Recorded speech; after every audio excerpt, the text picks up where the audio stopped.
Well, hello, everyone. Welcome to the 22nd BS session that we call Carpets and Coffee. Yes. We've been doing this for 22 weeks. This is the 22nd time we've done this. Wow. That's pretty awesome. Yeah, sip on that one a little bit. That's right. But yeah, a lot's changed. Well, and don't forget, Lucas, I think we skipped like a week or two in there. Like there was one or two where we like took a week off in between because like scheduling.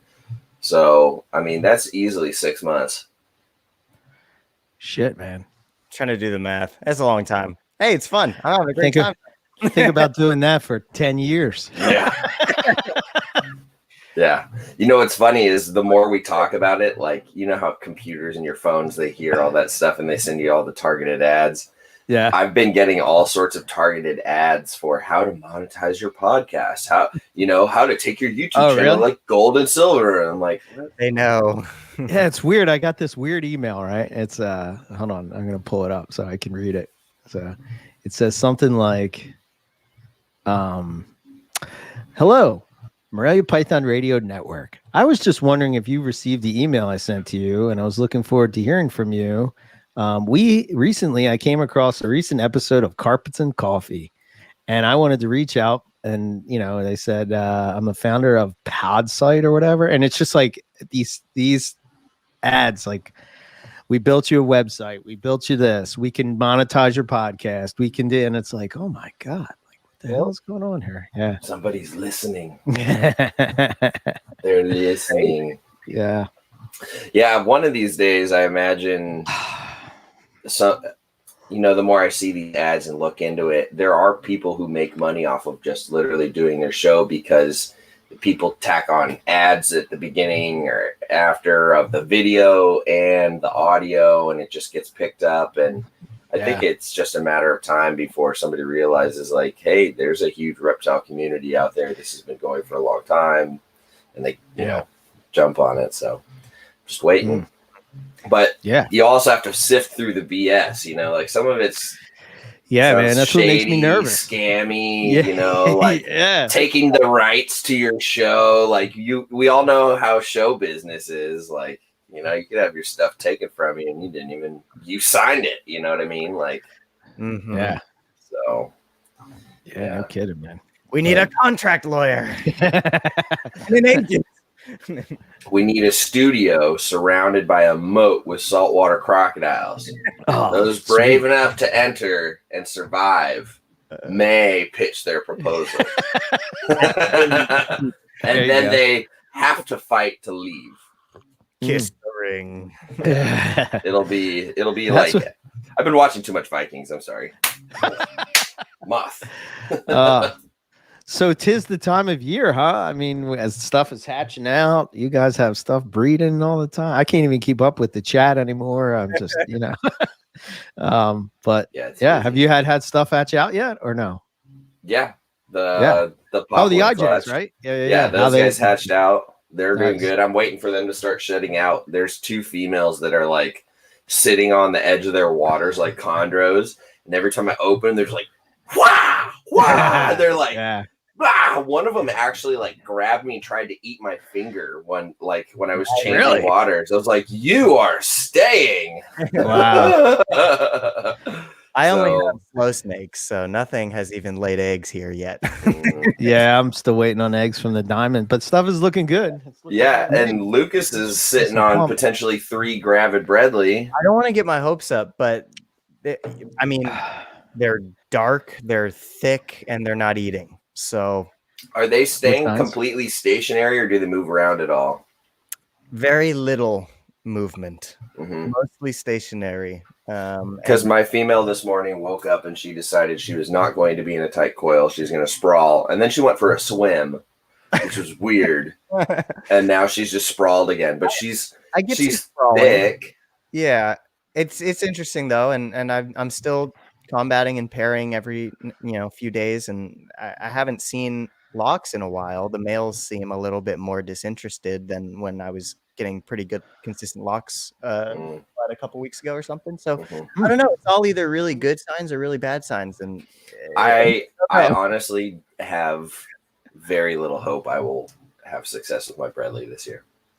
Mm. I don't think I got them cool enough. I just don't think they were stimulated enough as a result of that, and they've just kind of been half-assing the whole thing. So Mm. Yeah, I mean, obviously it's my first rodeo, but that's what you hear. It's all about that cool down. yeah, until I can get into a house or a bigger space or something that I have an area that dips cold enough, you know, I don't think I'll have much success with them. Right. And that's the one thing that I really focused in on with this is like I wanted to know that if I didn't produce, it wasn't because I didn't get them cold enough. Because like I tanked my stuff into the 40s a few times. Yeah, you did. It's because I knew that they could handle it and I didn't want that question mark. Let everything else be a question mark, you know, but at least check that box. It was interesting. I was only getting locks from that one pair of the hypo head stripes for a while, but then I fed just honestly giant rats, like extra big, large rats, and the 3 took. And the one that I had been seeing locks from was already off food at that point. That one didn't take. But after that super big meal, the other 2 pairs started locking up like the next day after they had meal in them, which was really interesting. That was on the 30th of April that I did that. So I don't know. It seemed to change things for those other girls that were kind of not really in it yet, and you know, for one of the double het pairs after that, they locked up for like 3 days straight, and now that snake is super dark and off food and looking really taut. So I don't know, just something to note in the back of my head for next year. Interesting. Yeah. Very cool. It's weird trying to pair snakes in May. I know. I keep thinking that I probably missed it, but then I'm like, no, this is how it's supposed to be. Like, it's so counterintuitive. Like everything about it feels so wrong. Yeah, exactly. Yeah. And I cannot wait to clean that damn cage. I did, just because things do seem a little bit more promising, and you know, maybe at least one of the 3 will drop eggs. I did set up egg boxes and fire up that incubator that I've had sitting here for a few months, and I put one of those. Good plan. Yeah, I put one of those Govee temperature humidity recorders in there. It's like $10 on Amazon, but there's an app on the phone where you can see like really detailed data. It's pretty cool. But yeah, I've started just tracking the conditions inside my egg box to make sure everything is the way I would want it to be once it actually counts. And so far, pretty good. I have like a really tight temperature spread and the humidity sticking around 94-95% without having condensation. So I don't know. I'm having a great time just getting ready for it. Nice. Yeah, it's cool. It's cool studying the data and like dialing in something and watching the day-to-day fluctuations or lack thereof. It's my first time using a Vivarium Electronics thermostat too, just because that's what came with the box. But with that stat, I can't set a temperature to a decimal place. It's like either 88, 87, 89. Like I can't find a unit. So I'm excited to swap it with a herb stat and see if it actually keeps the temperature in a tighter spread, because I have the data now. Like how different are they really? I don't know. I'm definitely going to mess around with that before eggs on the ground too. Heck yeah. Heck yeah. Get warmed up for when you're doing Asphodite clutches. Getting data for that. It's so scary. I finally got to see those blackhead eggs in person yesterday because I was helping out at GX3 at Riley's shop, and that was cool. They're way bigger than I thought they were. Justice for they're like fucking. Yeah, I was like, holy crap! Yeah, wow, they're big eggs. They were large. One looks great. One looks great -5, and one looks okay. Yeah. So, in my opinion, those 2 will for sure hatch, and that last one toss up. I hope so. Day 46 today. Yeah, they don't have to wait much longer. Yeah, and the Womas are, I think, only a few days behind them. Definitely So that first clutch was pretty close. Yeah. yeah. 'Cause Hopefully Grant salvaged them. They dried up a little bit. His method of keeping them on the polyfill over the wet coconut husk worked so well. The eggs were like too dry. Too dry.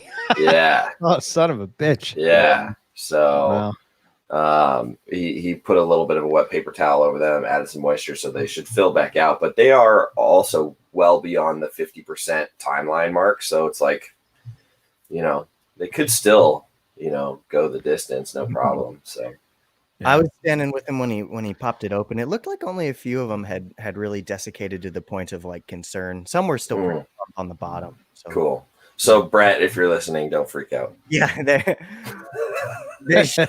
Yeah, there's still plenty left. Yeah. Yeah. Oh my gosh. And we've been pairing the water monitors again. So Rudy's probably going to drop another clutch in a month. We already have 31 black dragon eggs on the ground. It's like, dude. I was looking at your incubators. Holy shit. What Grant was taking me through things. He was like, "There's an ovulation. There's an ovulation." Like all your ones are about to pop too. I'm like, yes. All of these things. We are. Oh, and we're also like 2 weeks away from getting our 2 blood python clutches for the season that we're aiming for. We are expecting 2 more boa litters. Wow.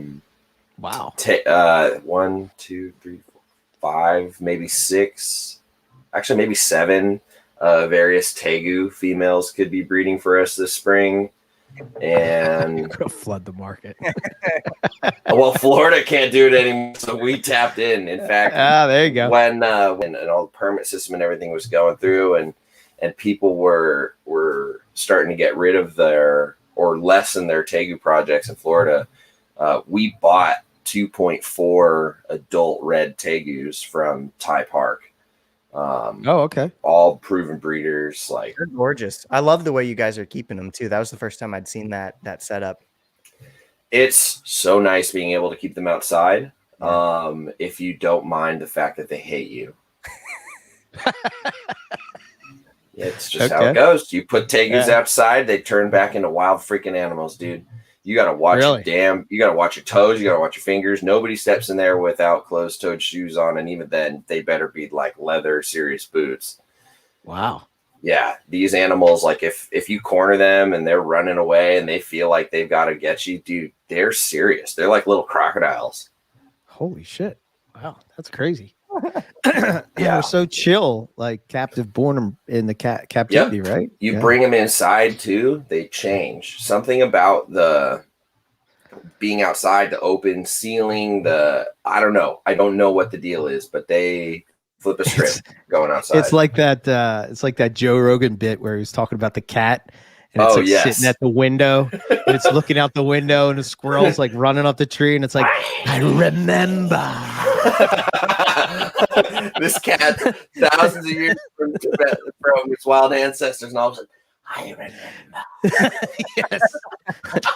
How the old people did it. Like doing all the impressions. Yeah, he's like, like making all those noises that they make and shit. Dude, my cat saw a fucking crow for the first time the other day, and he's sitting at the door. He's like, That's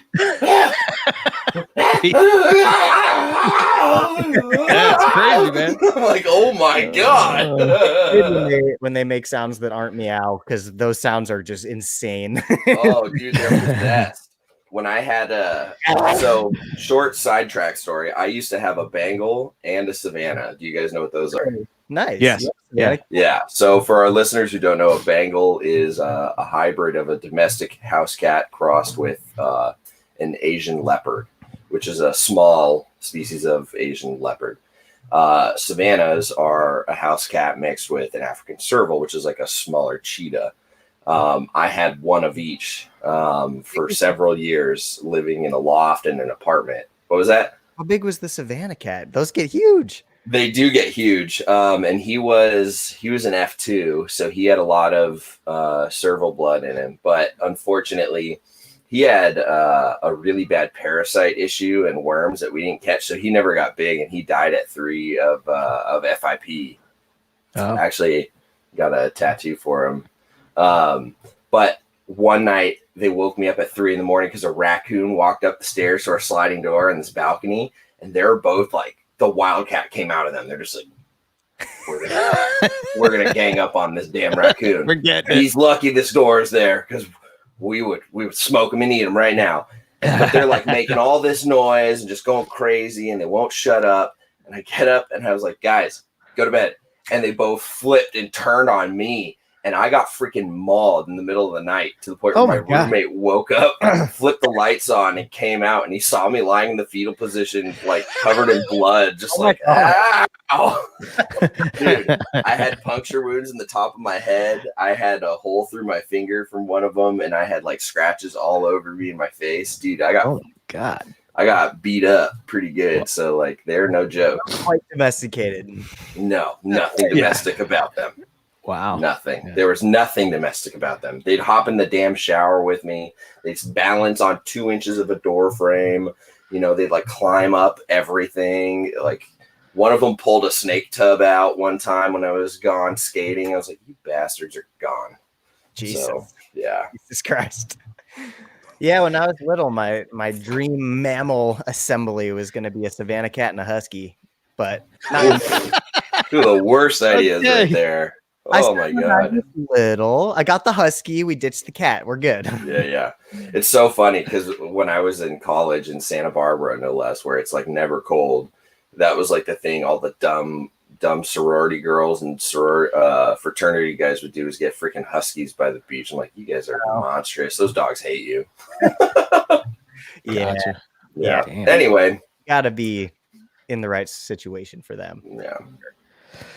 So Summer was asking if we were going to be at the, well, I don't know if it was meant towards us or the people in the group, or probably a mix of anybody, but what is Shamberg? I guess that's the Tinley replacement. Oh, interesting. I will not be. I don't know anything about it. My show. It's in Illinois, so it has to be. Yeah. Okay. My show replacements updates are referring to what's out here is that Pomona, the summer Pomona show, got pushed back to the second weekend of September. Okay. So, I think they're still doing it in Anaheim, actually. So it's still on. It's just pushed back. So that'll be happening. Yeah, it's June 19th and 20th. Wow. All right. Okay. Interesting. Illinois, you said? Illinois. Gonna have to look into that. Yeah. Road trip. Yeah. And then the SAC show is the fourth weekend. So like the weekend of like the 24th and 25th at Cal Expo. And that's a big one too. So I'll go to that. Yeah, that's going to be fun. Pennsylvania's been going to shows since. Yeah, you guys have been having them. Last March or. Damn, y'all never stop. Yeah.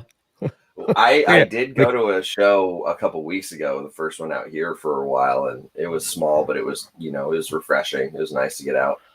Yeah. My thing is herping. I'm a month away from Texas. Oh man. Oh, that's right. Y'all are going out to Texas. That's the trip you're going with Keith, right? No, Keith's not going on that. Actually, he's there right now. Yeah, he's going this Friday, I think. It's him and good for him. Matt and who else? Nick Scally. I think Lon is going. Oh, I want to say Justin is going to be out there. Good group. I think they're going to Utah. Sick. I think Rob Christian is going. I just couldn't get off work for another trip. We already had trips kind of booked. Yeah, I feel that. It's that work life, that 9 to 5. Yeah. I haven't had like a vacation. I know it seems like I'm off all the time, but like I'm not. I'm usually it's a family issue, so it's like it's not a vacation, But I did see some gators, and I found out that I'm a turtle whisperer when I was in Florida.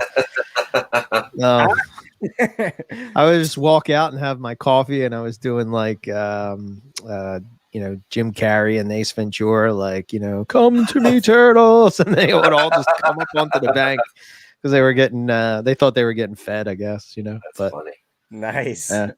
Next edition in Eric's cool room is going to be an aquarium, and he's going to look around for some Australian species of freshwater turtle. No, you know what I've recently got the bug for is plants, right? Because I'm sort of like redoing my my back deck and my back area and all, right? So we're trying to find these right plants, and I was like, I wonder if there's Australia plants that I can grow that maybe if I'm going to do more naturalistic vivariums and stuff that I can use like real Australian species and stuff. So just like with everything else, just like with reptiles, and you buy from the wrong people, you're going to get screwed, and they say it's this when it's that, and da da da da da. And like, I found out my sister's like the plant whisperer, because like I show her a plant, and she's like, oh yeah, that's species blah blah blah blah blah blah blah. And I'm like, how the hell? Like what? Whoa, hidden talent. Like, how do you know that? She's like, the same way that a snake is, what species a snake is. And I'm like, huh. Fair point. Okay. So so now she's gonna set you on the hunt for some good Australian natives. So I have out there right now about 20 different species of Australian plants. So dang, you're already on it. Yeah. Shoot, so, that's cool. Pretty cool. At UC Santa Cruz, there's an arboretum on campus, just like a really big arboretum, and they have like a giant Australia section that's just like all Australian endemic plants. It's really cool. There's a lot you can do, and I don't know. It seems like with plants, kind of everything's on the table. There's nothing that's like not here or something. You know. Now with some of those plants that you have, am I correct in assuming some of them are probably more delicate small leaf grasses and things like that, or smaller things, or are any of them pretty hardy and robust, like would survive, in your tanks or your builds? I don't know. I guess we're gonna figure that out from what I've researched about this stuff. It seems like some people use it for like vivariums and stuff, but a lot of like different species of fern. I have like this bonsai willow tree thing. That's an Australian thing. Nice. Eucalyptus, kangaroo fern, these different like succulents that are all Australian. That's, I guess the idea is like to see how they would hold up in like a desert vivarium type of deal. And what? I can't. Well, that was Summer brings up a good point, right? So like for whatever reason, like, I could keep snakes alive and keep lizards alive, but for some reason, like I can't keep tanks alive. But like I was at my parents the other day, and I don't know if I showed you guys this picture, but I'm gonna show it real quick. Was it an updated shot of your dad's dark did I share that to you guys? No. I've been jonesing to see, every time you go to your dad's spot, you got something new, something more fleshed out, more epic. Yeah. Like wait, do you see this, man? I can't believe, like, with no research, no, like nothing. Just like you just like, I'm gonna put together this vivarium for hold on. Where is it? Okay, yeah. Look at that. Wow. That's a jungle. Man's got a green thumb. That's beautiful. Yeah, man. Those frogs, that's the frog tank? Yeah. Dude, those frogs are invisible and they probably love it. That's cool. That's so cool. That's pretty cool, man. So I'm just like, holy shit.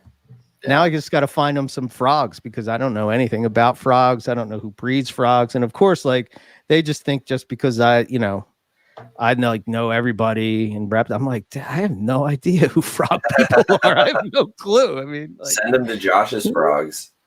I thought that, I was gonna tell a lot. They've been also kind of tinkering with the process of captive breeding some usually and often imported species, and they've kind of been dialing those in. So some cool stuff. They they have a wide selection. But yeah, they've got good species over there. You know, I'm sure Lucas saw yesterday, but we've got a bunch of different little frogs in the shop, and the more you work with them and experience them, It was fun. It's hard not to like. I got to feed a bunch of them silkworms with the tongs and like just different animals. You know, you step out of your reptile room and there's like a whole massive world of stuff. And like I get to tinker and experiment with a pair of monkey anoles at the shop because we got some in and they're dirt cheap and they're imports and nobody's really breeding them and we don't know anything about them. So why not? Like you just kind of, you get the bug when you're around it, you know? Absolutely. That tomato frog was pretty cool. I liked the tomato frog. Oh yeah, we've been raising a few of those up, and those are cool to watch go through color change. You know, in zoos, I've typically only worked with already established adults, so that's been fun. Raising pixie frogs is always fun. Raising Pac-Man frogs is always fun. And then we've been getting, you know, odd species like Puerto Rican crested toads and granulated toads and Asian spiny toads and just weird stuff. And it's just kind of fun to, you know, for the short while until they go to somebody's home or a frog enthusiast comes in and buys the whole group. It's kind of fun to dial them in, figure out what they do and don't like to eat and what they do throughout the day, where they hide and why, and kind of like observe and then figure out why they're doing what they're doing and adjust, you know, because they give you so much active and behavioral feedback as far as if you're keeping them wrong or right or what they're liking, much more so than our snakes. And so I think that's probably why those communities of people are so dialed in, is because their animals are less forgiving. Probably. Yeah. You can't really screw it up, you know. It's kind of like it's really hard to keep a dart frog in a plastic sterile box with a water bowl and a hide and like, you know, call it a day. That's not going to work. Right. So just a different beast, so to speak. Waxy monkey frogs. Ian brings those up. Those are cool. Those things do, like, it's demonstrated they need UVB, which is really cool and, you know, potentially controversial in some circles. And there's just a lot of cool stuff out there. So, yeah, when you start to look outside of your box, you know, like you're saying, it's kind of, sometimes you're amazed at what you stumble across. Just, you know, I don't know, but yeah. 100%. Yeah. So now Lucas is helping out at GX3 once or twice a week. So he's wrapped into the fold. Yes. No, I'm his manager. Oh man. You got Riley as a boss and Owen as a boss. Like, oh my goodness. You're the I boss. feel for you, Lucas. I'm not no boss. I'm a boss at work. That's where I draw the line. Okay. Well, I just Owen's drunk with power. Owen's on his oligarch trip lately. I like I know. Blame because it's fun to watch the burn. Lucas started it. That's why I have great. 2,000 points. No, but yeah, no. Yesterday that was a great time. I'm excited to be helping out, and hopefully we can get some shifts together here and just absolutely burn the place to the ground. We'll definitely have plenty of shifts together. Weekends are chill. Weekends are a lot more low key because there's no shipments coming in of anything, and it's just stuff going. I almost got through an entire full day first shift without getting bit by anything, so I had to pull out and let it have at me because that's not allowed. Yeah. Yeah, it's tough, man. Like with the variety of animals we have in the shop, it's really hard for somebody who's going to be in everything to not take a little nip here and there. Like my coworkers don't get bit very much because they're doing like, you know, one reptile room or just the frog wall. I'm in the back with ring pythons, womas, blackheads, bloods.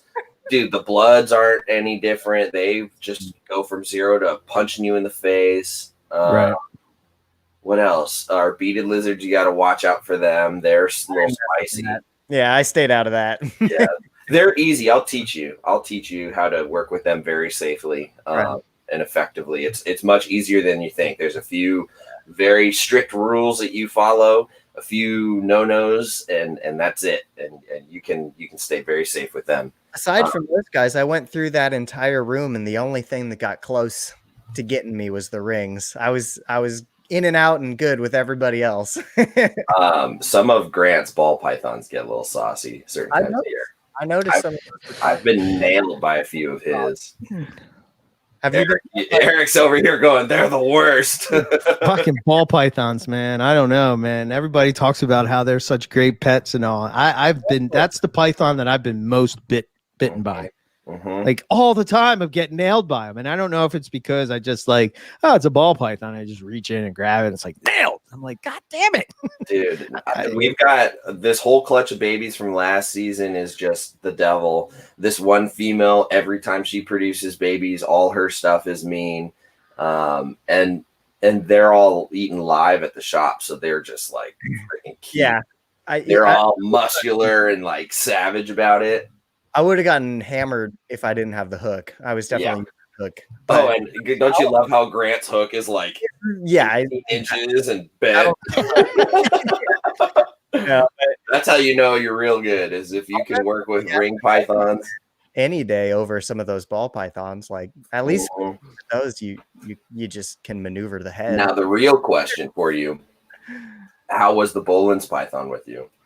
Oh, well, so Grant tossed it a rat that morning, so I didn't take it out. I didn't mess with it. I just did the water. She has become an entirely different animal as of late. After this winter, she came up and all of a sudden she's like, I'm not a Boland's python. I'm a scrub python and I hate you. Dude. When out, you can't flip the switch? I don't trust her like that yet. Oh, wow. I take her out and like if I clean, I actually put her into a shift tub. Wow. Yeah, she will absolutely trace and track your hand if you're cleaning, and she'll sit there and she'll follow you the whole time. She'll go just like, wow.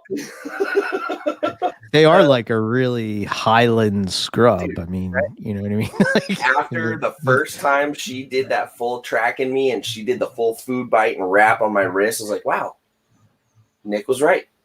Yeah. These are just dark scrubs. That's it. Yeah. Yeah, they're just dark scrubs. The two times that you handed her over to me, she was, dude, what happened? She changed. I don't know. After the season, she flipped a switch. She's like, I'm a badass adult Boland's python or sub-adult. Maybe it's like a springtime hunger, time to bulk up. I don't know. It'll be. The first Boland's I saw was when I was at ICAST. We had Josh Easter had one, and that was the very first one that I saw in person and was holding it. And I want to say it was probably a sub-adult. But when we went to Keys last summer, we went to Keys and we took out his girl, and man, I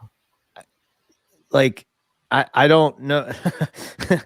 Very, very impressive snake, yes. Like just like, not something that I'm trying to see if I can find a picture of like, I mean, the head of this thing was just humongous. And, it's just, I don't know, man. Once you see it in person, like you see it in photos and you can tell it's got a big head, but you see it in person, the big head plates on top. And man, you're like, oh, okay. And their labial pits are highlighted with that off-white cream, black, and it's just so freaking pretty though. Yeah, they're really cool. They always look like velvety sheen.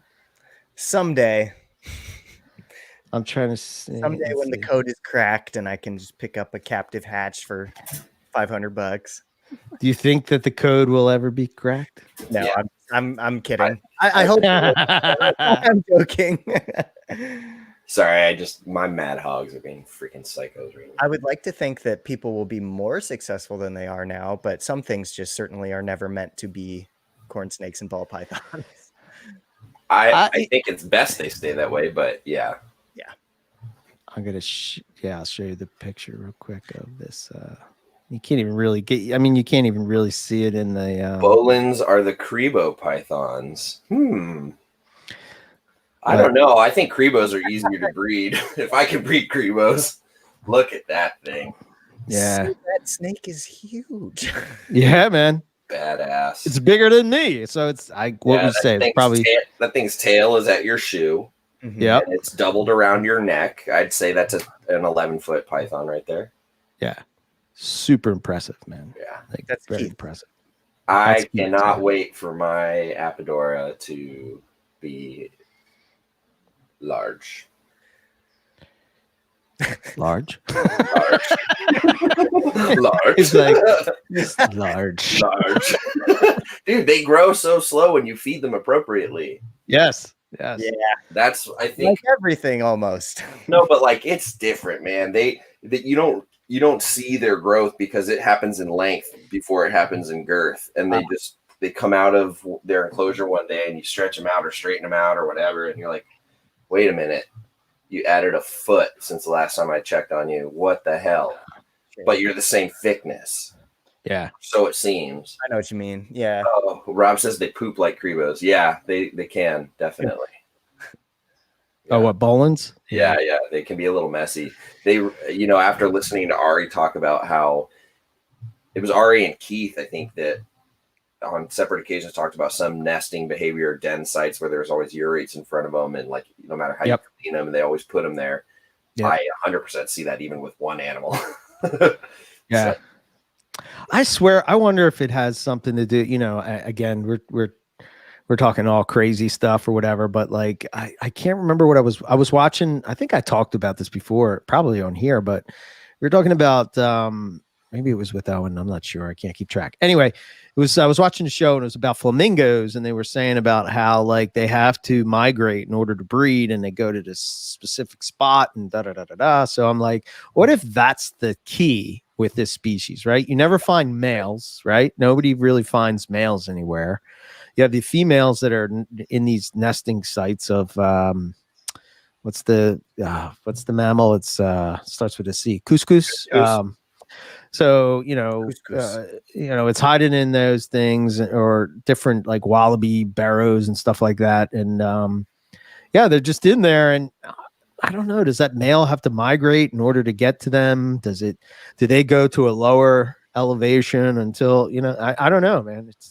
I think it's one of the it can't be just because I was thinking about this the other day, right? I see more and more people breeding scrub pythons. Yeah. I see more and more eggs happening with scrub pythons. Uh-huh. So like, it used to be the thought is that Bolins and scrubs, it's just that they're not settled in, they're not comfortable, so they're not gonna, people like back when I was just getting into it, say like 09, 08, whatever, it was like people would get this idea that they wanted to work with scrubs, including myself. And it's like you get this big group of scrub pythons and then realize it's like, oh, this is a bad idea. Like this is just not smart at all. And then you just like you move them on, right? And you reset the clock and all that stuff, sure. Right? So they never like actually settle in, except for guys like David Means, Chris Foley, Ryan Young, these guys, they kind of like when they were working with a specific locality or species or whatever, they kind of like had it for a long time and they don't give up on it and they kind of stick with it. And eventually it sort of like comes around. And now you're starting to see like a lot of people that chose to work with scrub pythons are having success. But yet the Bolins pythons still, I mean, can it be that different? Can it be? It has to be something that's not. You know what I mean? Like I don't know. I don't Maybe know. They just need to be the car ride snake. Could be. I don't know. I don't know. It's just weird that like why wouldn't they take your male on like a half an hour lap around town? You get that in. You open down the female's cage. You put him in and go. Look, you're on the other side of the mountain. Yeah, there you go. You just migrated. I'm making shit up because I'm such a Bolins expert. Yeah, I am nowhere near. I don't know. I would imagine the constant resetting of the clock, like you talk about, probably is the biggest deterrent for young animals or animals that are just cycling or recent imports or something. My guess would be if it's just come into the country or something like that and it moves around a few times, it's definitely a little jarring. But if it spends 5 years at one person's collection and then, goes somewhere else once, maybe then it's not as unsettling. But yeah, I do think that they need to be older. They need to be more like set into their rhythm at a location for a long period of time. I also would love to see down the line, once people have more success, if there's any sort of evidence towards, more successful females producing when they're smaller, if it's a size thing, like if we're overfeeding them, or if it's a captive diet thing, or if maybe the folks that breed or feed more quail or bird prey have more success or something like that. Like, I don't know if we'll see any evidence like that down the line, but that's something I'm going to keep an eye out for, because we just don't know what we don't know, it seems like. Yeah. And again, I don't know. Yeah. I've never worked with them. I mean, I've worked with scrubs and whatnot, but not with them. So they're different. Man. Yeah. I know nothing, but when I see a picture like that, the first thing that comes to my head is just that snake is freaking huge. Yeah. And what do we know about huge females? And Yeah. I don't know. If I was somehow to give it a try, I would definitely try to keep them very trim first and give that a good shot. I don't know. That's the thing though, with if we were just somebody I didn't know, but with Keith, right, I know he's feeding, his feeding is like a food cycle, all that stuff. He doesn't overfeed, none of that kind of stuff. But that snake was just solid. Yeah, maybe she's meant to be that way. Like I said, I know nothing. But I've never seen a Bolin's that big, so I don't know. I would imagine that but it's, I don't know. It's like Riley said, it's hard to judge like how big a snake is when you're looking at it in a picture, as opposed to when at least for me, when it's wrapped around your neck, then you how big are the perspective. How big are the girls that Ari actually finds, in the wild in dens? I don't know the answer to that.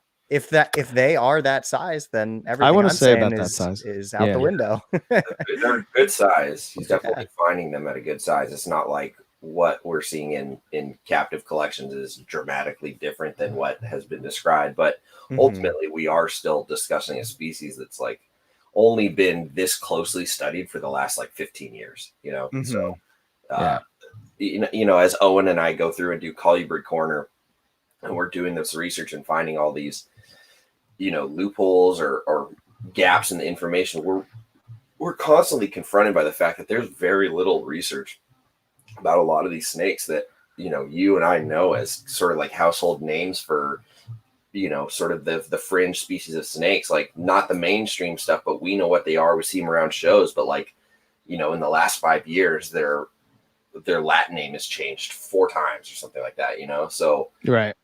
And that's just a rat snake. So think about a Bolin's python that's in a much more remote, hard to get to sort of dangerous place. Like, it's crazy how we have access to these animals in our hobby, while we're still trying to figure out what they do in the wild. So. Yeah, what's actually, I see Justin made a comment. I was going to ask if we could go back. Yeah, I wanted to bring that up too. Because it's such a good question. Yeah, but it sort of ties into a thought that when I was herping with Justin, we were talking about, I know I've talked about this before, but we were talking about like cycling babies, right? Right. And, an interesting point that he brought back, which this is why I love talking to Justin, because it's like a discussion back and forth, and it's making you think. It's like, 100%. So he was saying about like, well, what do we know about, baby carpets in the wild? Like, are they eating constantly? Are they, like a lot of the studies, I guess, that have been done have really been done on adults, and I'm sitting there thinking, and I'm like, now that I'm thinking about it, I can't remember really seeing a wild, like, I've found like 3 of them since, but a wild baby carpet python, Yeah. What is it doing? Where is it at? And, you know, the thing with going on these trips, like going to Australia or Ari going to Papua New Guinea, is that you're only going at this window of time. So you're getting like this little tiny snapshot of what's going on where, you know, you're going there for what, a week, 2 weeks. Yeah. And and at least with Australia, it seems like we're usually going at the same time every year. So, you know, like me and Rob would often talk about like what happens during the wet season as opposed to when we're going into the buildup. What happens during the really, really dry season, you know? I don't know. It's hard to sort of, you know, I don't know. I guess the best you can do is sort of just like take the information that you get when you're there and, you know, sort of like apply it when you come back and just pay attention to the snake or to the reptile or whatever and try to make the best judgments based off of any kind of data you can get. But you're absolutely right. There's like very limited knowledge when it comes to especially a species like Ebolani, you know? Yeah. And when I read this question, like the first thing I think of is with a lot of the species that kind of folks acknowledge need to be kept more trim or are prone to obesity, et cetera, you know, blackheads, for example, you hear a lot of people say that you don't have to worry about that until they get full size, right? It's like, go ahead and just pound them with food and then slow it down when they're older. But what this question is making me think of is that a flawed methodology? Maybe you are able to create metabolically obese animals at a smaller size, you know, that just, I mean, you can have a fat kid, right? Like people don't just not become fat until they reach their maximum height and then they start getting fat. You can have an obese 3-year-old, you know? So I don't know, like in my mind, I think that you should not, I think you can feed a python too much as a young snake as well. I think that that's kind of a flawed way of thinking that just because they're young, they will put 100% of that input into growth and will store none of it until they're adults. And then they'll start storing fat. Like that's just not how metabolism works in my view, my knowledge set. What do you guys think? Yeah, I definitely think you can overfeed young snakes for sure. I mean, there's like a certain threshold where you're accelerating their growth and you're just really pushing them full throttle. And then there's a line that you can cross where they're just like crapping out all the waste and they're overdoing it and shedding too often. And their biology is just running 100 miles an hour too fast and burn them out too fast. Thinking of what Dr. Loafman talked about with the change in biology, should you be pushing them full throttle, even if you can? I mean, I think some species will eat themselves to death. I think some species probably would refuse, but I mean, we all have those garbage disposal animals that would literally eat it every day if you gave it to them to their own detriment. So I do think it's possible.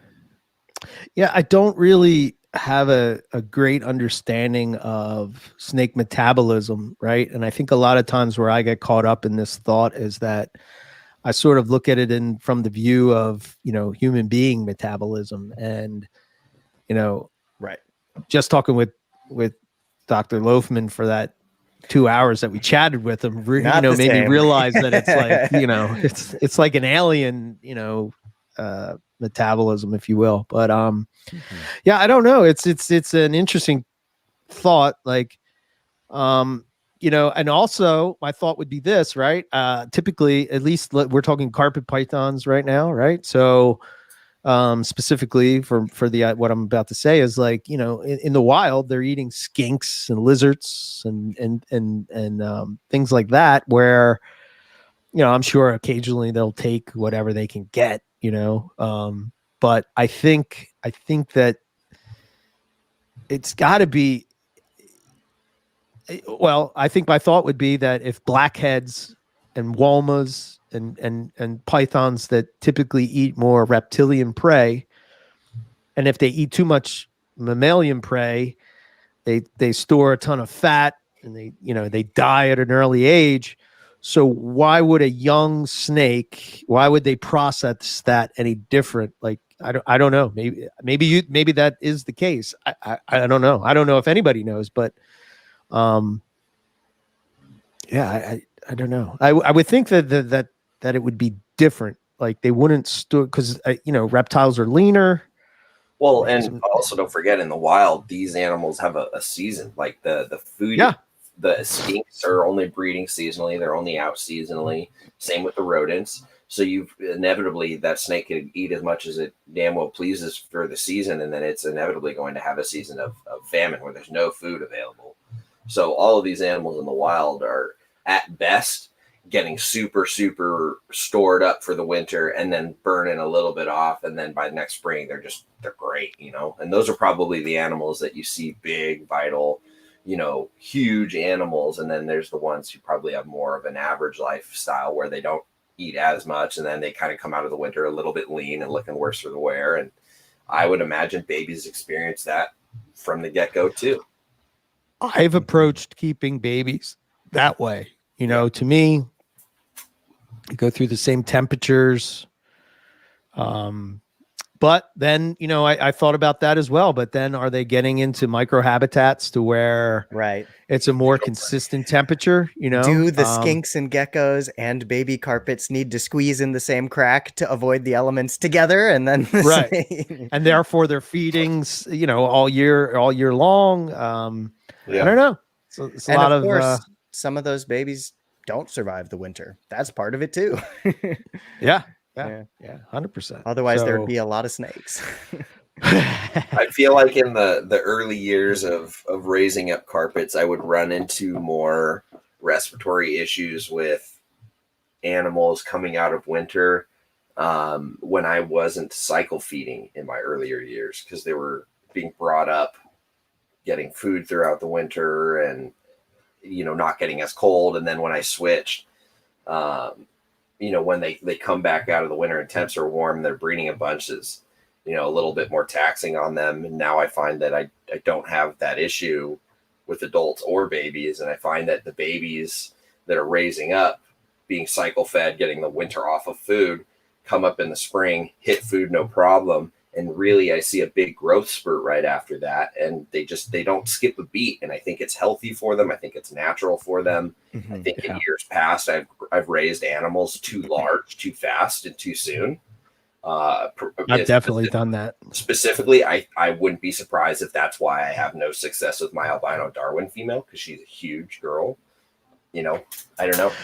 I don't know if you guys have run into this too, and it really doesn't. I haven't really seen it with too many other species of python, but with carpets, it's like it comes across a lot, right? Because we talk about adult carpet pythons with these big chunky heads and big beefy heads, and I have definitely run into situations where I've fed, and again, this is where I've come up with the way I do things. Like I've fed animals to where their body is big, but their head is small.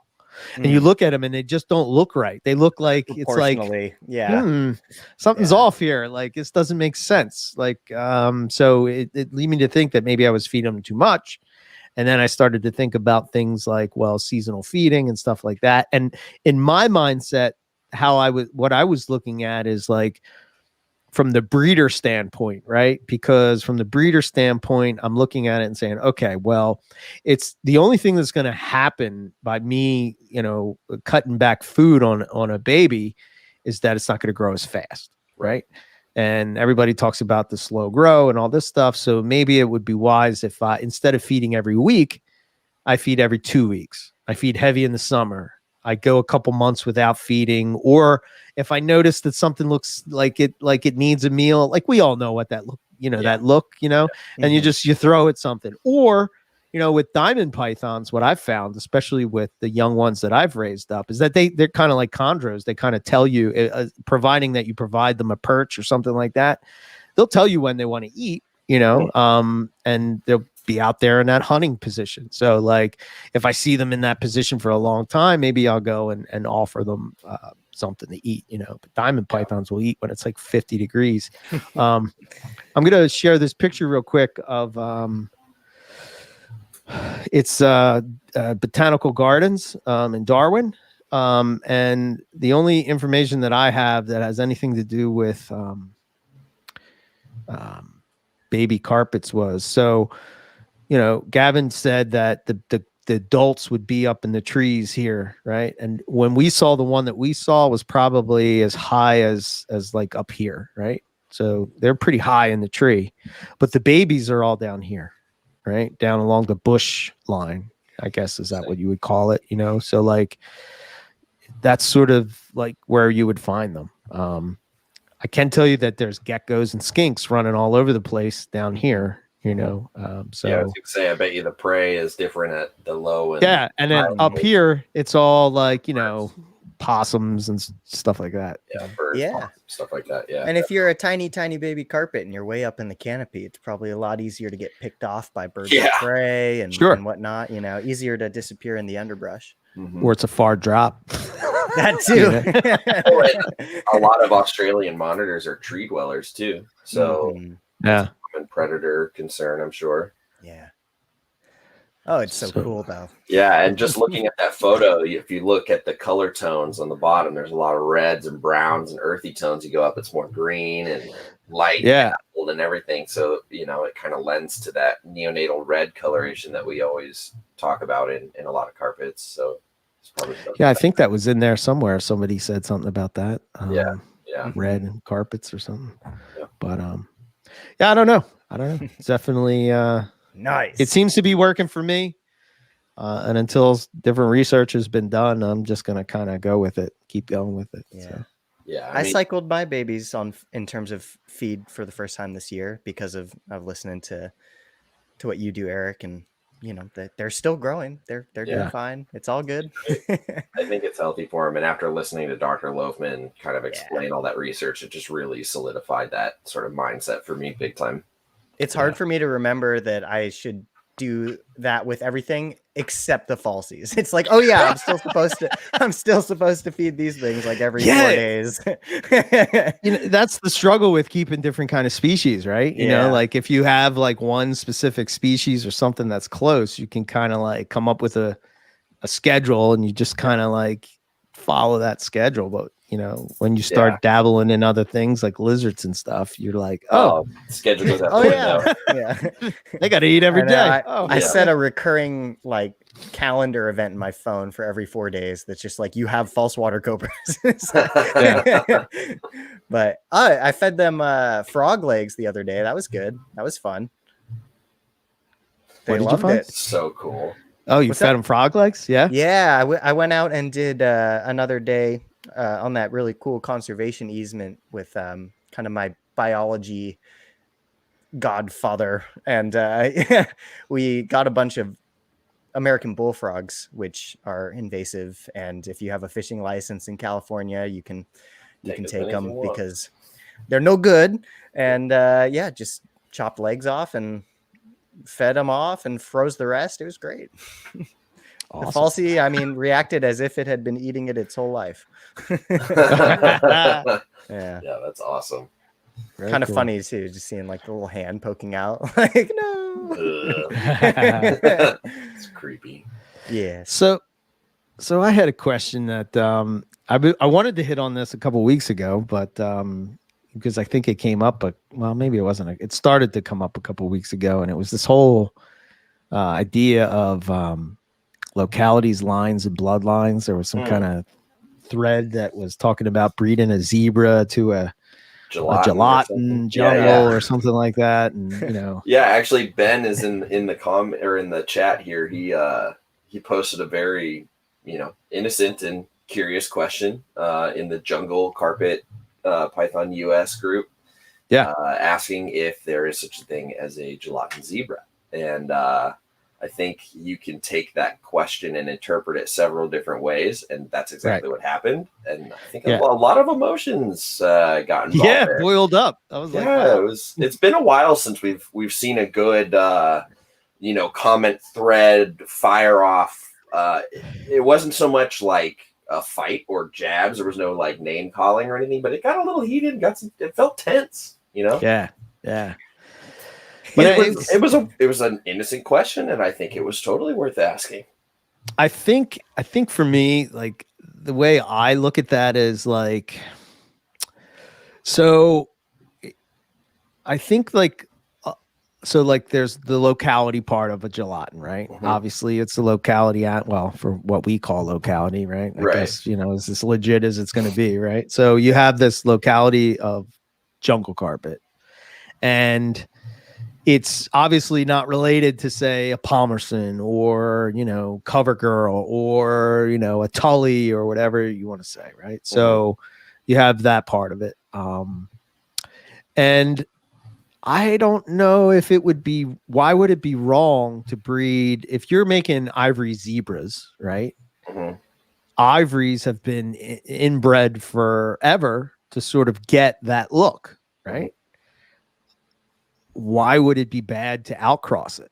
I don't understand like the argument to say, no, I won't outcross. I understand like some people may have a problem with that locality sort of disappearing and becoming something different, or just, you know, not being available to people anymore because everybody wanted to put it to morphs and all this stuff, right? But I don't understand, like, if you're a responsible breeder, right? And we have a lot of them in the carpet community, I would say.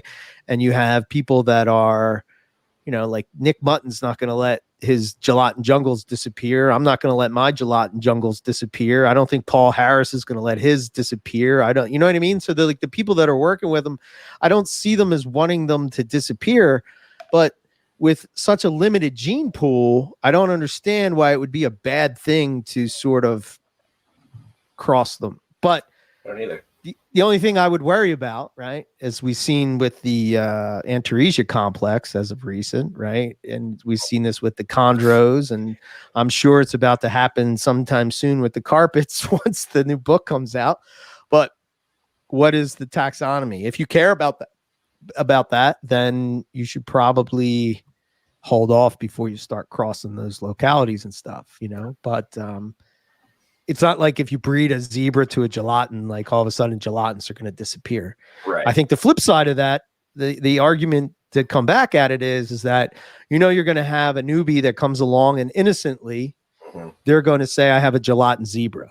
Sure. And I think what the people that were on the locality side were trying to say is, like, once you outcross that animal, it's no longer a locality animal, you know? Right. But I guess the pushback would be, well, you know, if you're dealing with something in the States, like, you know, and Daniel Natusch would say this a lot when he would talk about localities, like, where does that stop, right? You could be on this side of a river and you're locality A, and on that side of the river is locality B, but when you zoom out, it's still the same area. So what's the locality? Are we micro localities? Just, you know. Well, and the other side of it too is, like, eventually you do have to outcross in order just to, you know, have screwed up terrible fecundity from 5th or 7th or whatever generation animals. So eventually, you know, it's either lose it or outcross it. That being said, I think it would look friggin' cool. Like, bro, I think just because of how, like, irregular gelatins look, it's got to be something interesting in there, you know. And somebody suggested, like, do an ivory with a gelatin, ivory zebra with a, like, that would be sweet too. Right. But yeah, I think you brought up a great point. It's not like if one person breeds a zebra to a gelatin, you know, gelatins are lost forever. There's some out there. So how do I feel about ivory normal? Same thing. Do it. Yeah. Go for it, man. The real question was, breed what you want. Let's put this up. The real question was just if gelatins make zebra look like normal jungles, Brandon. Just make a zebra like normal jungles. No, there is not like a morph associated in with the gelatin locality. Yeah.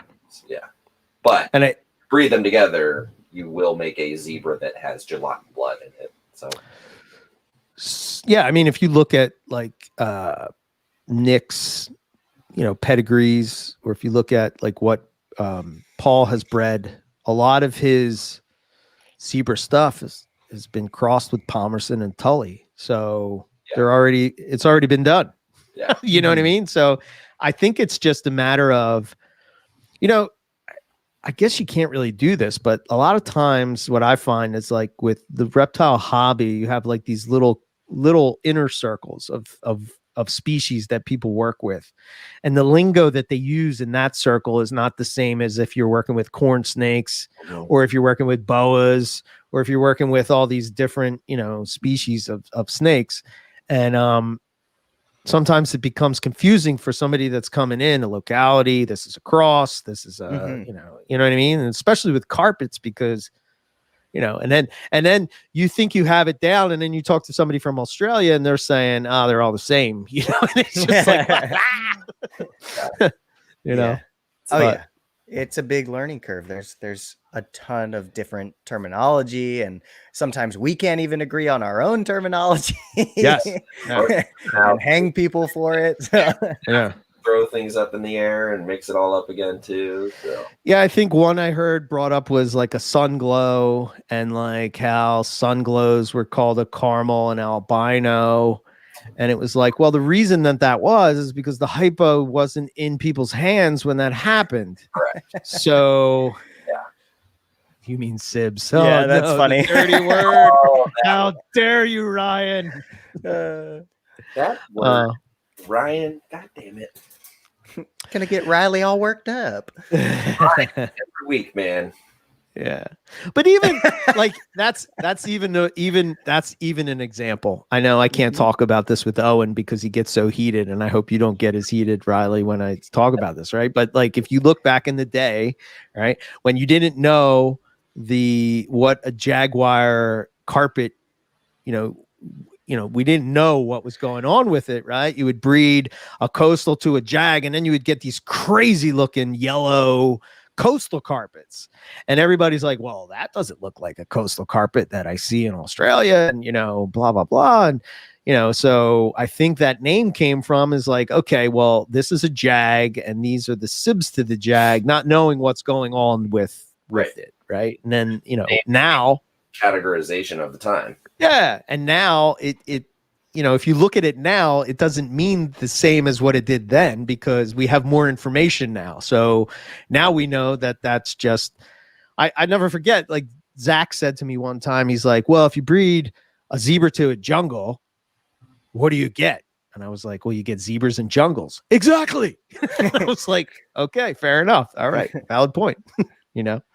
So yeah, now that we know that the siblings don't contain any sort of thing with the jag gene, they're just the normal byproduct, even though they look a little bit different sometimes. Yeah.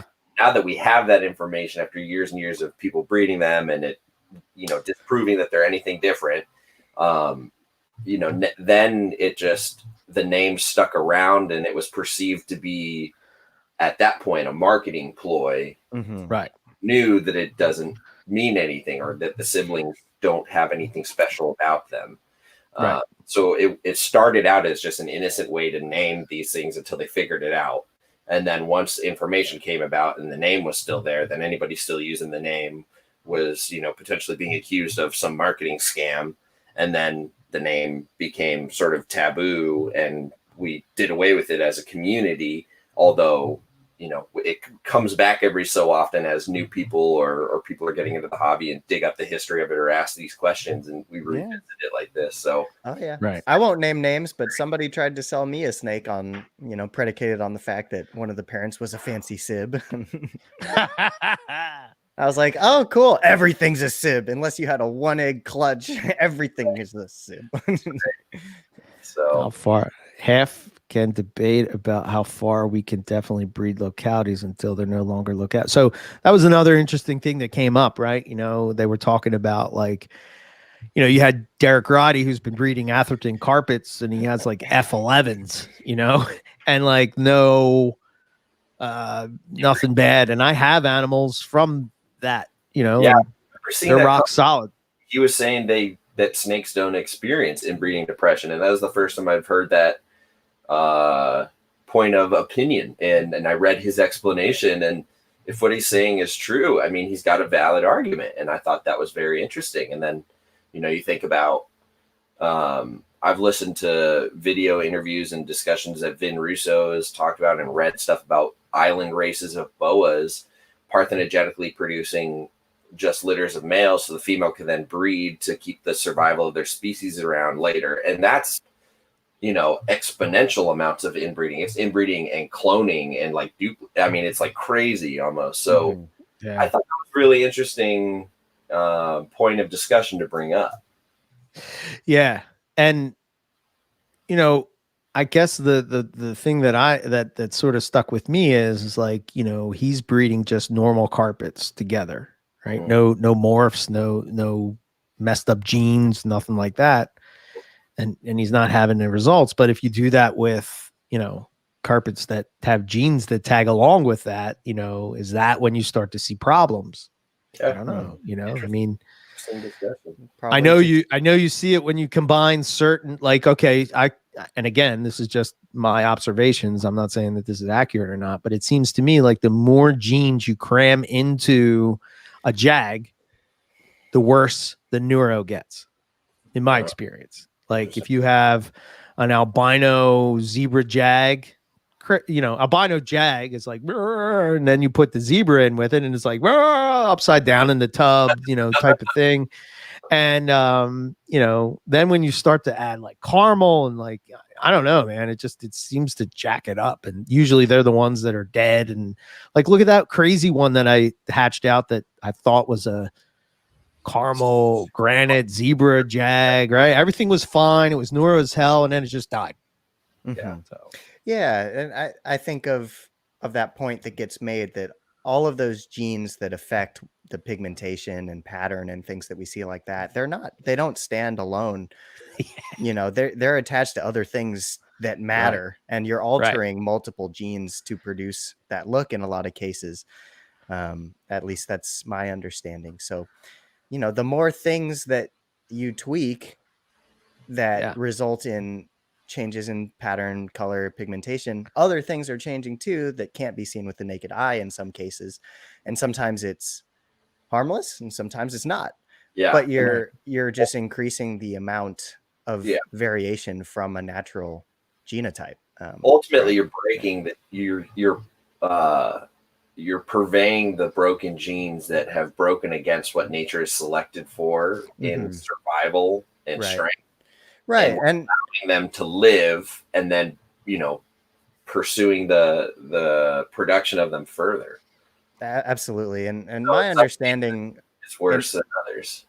Yeah. In terms of the inbreeding depression thing, my understanding of the mechanism is that you will eventually have problems. Like there's different reproductive strategies. Dr. Malcolm Life finds a way, it's going to be different from species to species. How long it takes for that to occur. And, it depends on what your founder stock was. If you start with a brother and sister, you're probably going to have a shorter leash than if your founding stock was completely unrelated animals. But I don't know. I don't think you can escape that. I think that especially for species like a carpet python, where I think it's fair to say in most cases, they're not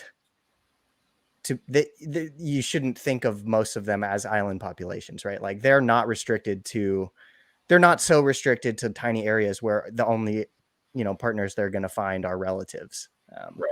I think that's fair to say. So I don't know. That's my thought. Yeah. I think that sometimes it just takes more time than biological processes happen on time scales that most of the time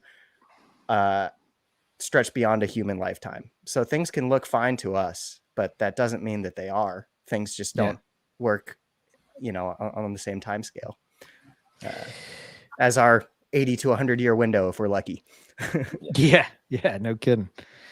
Yeah, I think the granite thing was brought up, right? And with the genes that were sort of connected with the granite, and we have seen that the gene. So, like back in when I started working with granites, they had no eyeballs, and they were just a train wreck of a snake, and it was just because they just Nick had this. I don't know if it was Nick, Justin, or Ben, or all three of them together, but they had this theory that if they outcrossed it, that possibly they could fix that. And because I guess they knew how inbred they were. And I want to say that I thought Ben did some kind of study,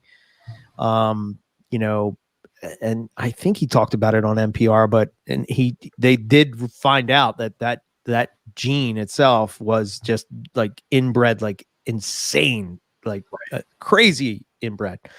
But so they started outcross it and the problems started to go away, right? But I think to Derek's point is like, okay, yes, but you're still dealing with a gene, like to Lucas's point, a morph that's altering other things, right, as opposed to an animal that, that's just the normal, what nature intended, if you will, I guess, Yeah, like a super jag isn't lethal because you made the snake white. It's lethal because of the other things attached to that gene when you put them together like that.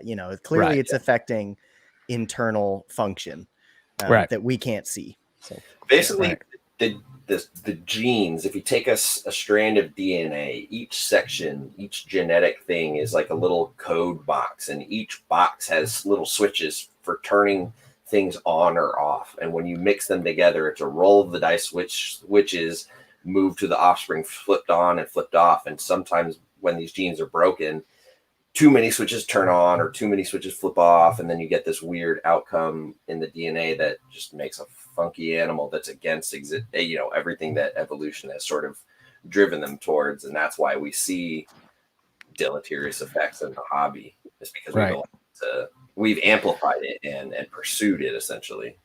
I think the advantage that people that cross, right, if you're crossing subspecies or species, or to make a specific combo of a morph, I think the advantage that you have when you're doing that is that you're automatically outcrossing without even trying, right? You're doing it because these two species, or subspecies would never, well, I shouldn't say never, depending on which ones you're talking about, but a diamond python isn't going to integrate with a Darwin carpet, or an IJ or an imbricata, so it's like, I don't know. It's one of those weird things where you can sort of get it. But I think what happens that in my experience, just the more you compound, like I've had, albino, caramel, tiger, all these different genes that are put together, granite, caramel, zebras, and, all this stuff. And I never seem to have the same disasters as I have when the jag is added into that stuff. You know what I mean? Yeah. So just my experience again. So makes sense. Speaking of localities is like, I don't know. It's one of those weird things, right? I mean, I know we put like emphasis on it because it's sort of like, what's up with super zebras? What's up with the deal with super zebras? Well, Rob, you are a blood python connoisseur. What's up with super petites? How come we don't see super petites? Same thing. People don't like the potential kink tail, the deformity. They don't like the taboo about making something that has an issue with it. But in my opinion, and after hearing Nick talk about it, as well as the granite stuff and related discussion, it seems to me to be a simple outcrossing issue. Okay. Because the gene stinks. To be fair, I hate batiks too, Rob. I don't know what it is about batiks. My boss will tell you through and through, every batik clutch or something like that, you're going to get like either some runts that like just never take off and they just fail to thrive, and they're tiny and they never shed their jungle skin, looking kind of funky. No brown. Kidding. Oh yeah, I've had it every year working with Grant. Every season. Oh wow. Some, we had a couple, and then I think I saw one of those for the first time. Yeah, cleaner than hell too. Like for whatever reason, batiks are just cranky. It doesn't matter if you like make a Baytrix and add matrix, and it doesn't matter if you add other genes. Batik is like angry and issues with babies, like across the board. And then if you do the super thing, you get, you just get kink tails in the exact same way that the super zebras were. It's interesting how like they're identical genes in two different species as far as how they behave and the phenotype too. Yeah. Batik is a very, very busy, crazy looking animal. A super batik, like, the opposite. Right. Know? So, a patternless. Yeah, I'd be blonde, yellow, khaki. I don't know what you would call it color-wise, but I'd be curious to see if somebody is interested in taking the glutton for punishment and trying some outcross batik stuff and see if over some time you get better results. So Rob asked if I think that the zebra is destined for a similar hobby area. I guess what he's meaning is, do we see that sort of falling in the same lines of like people not really going for the super, I guess, and like really just focusing on. I think Brandon, right? I think he's still working on it, but like his idea was not really to focus on the super zebra part of it, but like if you look at some of the zebras, they throw crazy patterns, right? And like to me, that's where the magic is, right? You can like pinstripe it. You can make a bolder pattern with more black and yet less yellow. And like, there's a lot of ways you could go with it with a zebra. And let's be honest, like, I think that everybody's going after that super zebra because they want a screaming yellow solid snake. And, I just don't see that as don't see that as happening, but they get darker. Yeah. And I think Nick explained it one time. It's kind of like we have this idea that like, the color sort of just like the black disappears and then it's just the yellow. But what happens is if I remember, I don't know exactly remember how he explained it, but it's kind of like, it's almost like if you mix that up in a paint bucket, right? You're going to get dirty yellow now because you have some of that darker pigment in there, Right. Well, and the other thing, for whatever reason, we forget that jungles age really nicely up to about 2 or 3, and then they sort of plateau or even get worse and kind of overage. And why would it be any different with the super zebra? I mean, I've got 2-year-olds that look phenomenal, but I bet you they won't look that good in 4 years or whatever. Yeah. And to Rob's question about do I think that zebras are destined to the similar area in the hobby as the batiks are, and they're sort of like a side project, never really the main focus? I think that's where they're at right now, and I hope that changes. I hope there's a lot of folks that are interested in just getting into carpets and jungles that are interested in doing what you said, Eric, and that's doing what Brandon is tinkering with, is making cool zebras, different zebras, because then you're going to start outcrossing the foundation of the super zebras. So if people are doing that as well as looking to make super zebras and they start with those puzzle pieces, I think people will have a better time or a more successful experience in the pursuit of a super zebra. And I think it's worth doing. I think, everybody understands a patternless animal is kind of like a dominating phenotype, and there's not much you can do with it project wise, but it is worth, making and experiencing. It's fun. Yeah. Sure. I made it a goal for myself to make some, and I did it, and I'm very glad I did. I think there needs to be more of them, but I think, people outcrossing the foundation, the building blocks of just really good pure zebras is phenomenal. So I hope it gets better. Yeah.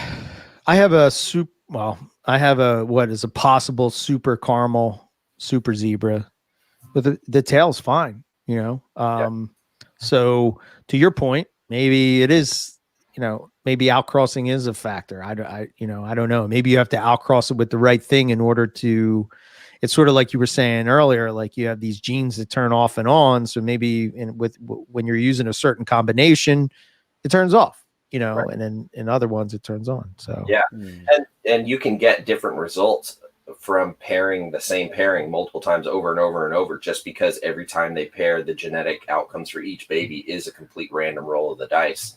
As far as how DNA works, it's all just which genes are going where. And so, you could have, so for example, my 2019 zebra to zebra clutch, 13 eggs, half of them crapped out really early on, and I only ended up with 7 eggs that went the distance. Right. I repeated that pairing this season. I got a slightly bigger clutch, I think 16 eggs, or I don't know, I can't remember. And all the eggs are perfect this go around so far. They're only like 2 weeks in, but I won't be surprised if I get a completely different outcome from the exact same pair, because that's just a roll of the dice with it. Now, in the same clutch from 2 years ago, I got 2 super zebras. The female came out with a perfect tail. Mm-hmm. It almost looks a little truncated, like it doesn't go to the perfect thin taper at the end. It just kind of stops maybe like a scale or two abruptly. So it, at first glance, it looks perfect. If you look at it, maybe it is a little different. But and then the male had a full knuckle and a nub that I had to snip off at his first shed, and they're in the same clutch. And the parents, both zebras, of course, so they have some, you know, related history and lineage for far up the tree, but came from completely different, you know, stock and crossed stuff along the way. So, you know, different bloodlines of jungle were mixed in with the zebras that ultimately came together at this union at several generations or whatever down. And so you got mixed results. Mm-hmm. And I think that's kind of how that works. And I think the more you outcross, the better it gets. Yeah. And that's the struggle, right? Especially when you're dealing with Australian herps. Yeah. It's damn, you know, it's well, and especially if they're going to revise all the tax and not, you know, if potentially jungles and coastals are the same, then what sort of muddiness happens? Like, who knows? Mm-hmm. Yeah, Stephen Poole brings up a good point. Do you think that outcrossing just increases the revolver on the kink tail roulette? You know, yeah. I think that's a good way to put it. That's a good way to think about it. You basically make them feel bigger and the odds of it happening smaller. Yeah, with all the people that are working with you know, the morphs and stuff and the different morph combinations, and when morphs were really hot carpets, you would think that we would have seen a lot more. I think there's only, that I know of, what, 3 albino super zebras, you know? So like, why is that such a, yeah, again, that just makes me think that it has something to do with when you combine certain things, it's just shit, you know? So it's not impossible. We've seen that. They've been made. Yeah. And statistically speaking, just from a Mendelian genetic standpoint, there's no reason why statistically it shouldn't have occurred more than it has. But you talk to anybody who pursued it and they'll tell you how much of a train wreck some of those clutches were. Yeah. So again, like, you know, for me, it's sort of like why I just got sick and tired of that rat race to get or just get disappointed every time. You know what I mean? It's just like, oh man, you know, all these eggs died. Then you start to question yourself. Am I a shitty breeder? Am I, you know what I mean? And really it could have nothing to do with you as the breeder. It's just, you know, the genes that we're working with are broken, you know, or the combination of genes are broken, you know? So that's where my frustration lies with my albino Darwins right now. Yeah. 5 and 6 years old, tried them a couple years. They're of age, they're mature. Nothing. Is it me? Maybe. Is it the animals and being related to the albino stuff? Maybe. I don't know. Mm-hmm. So I had a thought, you know, there's a lot of like, I remember when the albino Darwin first really became popular, like you could purchase it at a reasonable price in the hobby, and a lot of people were having trouble breeding them, especially out here in the East Coast. And I wonder if it has to do with, I mean, I would imagine like maybe I've read a couple articles from Doc Rock, I think his name was. He was an Australian guy. He's the guy that did the gamma range stuff and all that, gamma range carpets. I think his website is down, but he used to have this, and I have a copy of it, but it's basically, no, Stone. His last name was Stone. Simon Stone. Okay. Yeah, that's it. So anyway, yeah, how can I forget that, right? He did like a little write-up on breeding pythons, and you know, for the most part, overall, they were pretty much the same. But like there was just little minute differences when he paired them, you know, how much of a temp drop, you know, and like I wonder if like it's just a matter of that. You know what I mean? Like is it something like that, to where we're just trying to like, it's sort of like diamond pythons, right? You would think that they would breed the same as regular carpets. Inlands are supposed to breed during the spring, but yet people breed them during the winter. I don't know. And maybe it's a timing thing. Maybe it's maybe especially with you there on the West Coast, it really doesn't have like, say snowstorms or stuff like that, but you still like, should you put them together more when pressure fronts are coming through? I don't know. I would imagine what's his name has Kerry and Todd have success with Darwin's, right? Oh yeah. That's who I got my Darwins from, both of them. And Todd's been successful with them for years, and to be honest, he's in Southern California where it gets even less of a winter. Really? The harder. Dude, SoCal is brutal in the winter, man. It doesn't throw my theory out the window. 80 degrees. But what Todd does is he positions his animals differently in the warehouse, including his diamonds, puts them near the door, has fans pulling air out, so he has zones in his spot. And so he's definitely got his Darwins working for him. I don't know how he does it, but I can't do it. And I got plenty of warmth and season and drop here. Huh. Interesting. I don't know, man. I wish I had an answer, man. I haven't bred Darwins yet. I bred crosses, but not pure Darwins. Yeah, I know. And it pains me too, because I'm like, y'all better start producing, because there's some stuff coming that those cages. Yeah, Riley's got to make some space. Oh, man. Hell yeah. Talk about getting away from the rat race of things, man. I don't know what it is, but maybe it's just been listening to you talk and experiencing your shift in experience with keeping these animals, and mine too, and probably some input from the rest of the hobby shifting towards more of a quality over a quantity thing, and then me just getting, more infatuated with other things as my keeping persona evolves, per se. I'm finding myself not as gung-ho about gunning for caramel super tigers as it was like 5 years ago. Like, I have a caramel and I'm probably going to sell them because I don't have anything to breed them to, right. All these ideas that I had early on have sort of lost their luster. But what has stood the test of time is just understanding the species and finding what's working and finding what I'm really intrigued about and learning, experiencing, and then moving on to the next thing. So, a few weeks ago, if you'd asked me, I'd have told you my collection's stable, nothing's changing. And now all of a sudden I'm like, I'm revamping stuff. Right. So, gotta know where your keeping kind of takes you. I seem to do well with a few things, and I'm just going to play to my strengths, Mm-hmm. I'm on that same wave. I want blackheads. Give me all the blackheads. I'm being torn right now. There's two parts of me. It's like every piece of Morelia. Do the less, go for these couple things and succeed. Yeah. But I want them all. I don't know.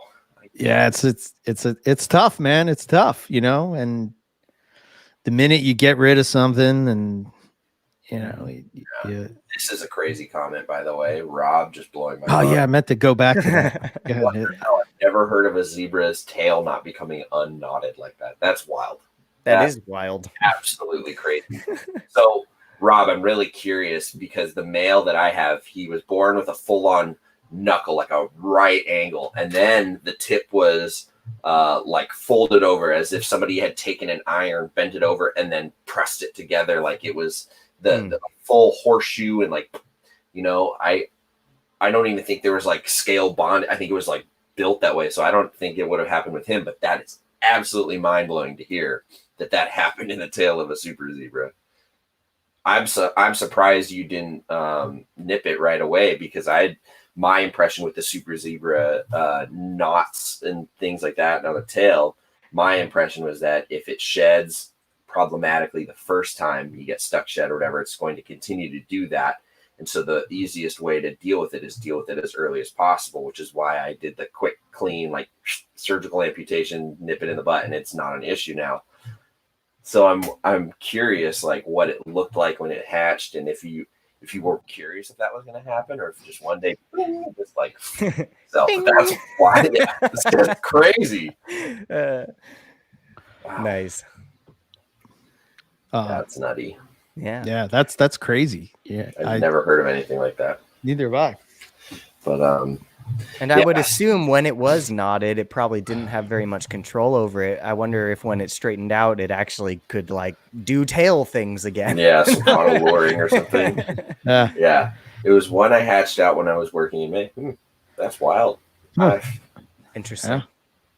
Hand peeled the shed the first time so it didn't build up a ring. Interesting. So it wasn't Very super pressed and crazy. That's nuts. That's nuts. So yeah, go for it. I was gonna say, yeah, the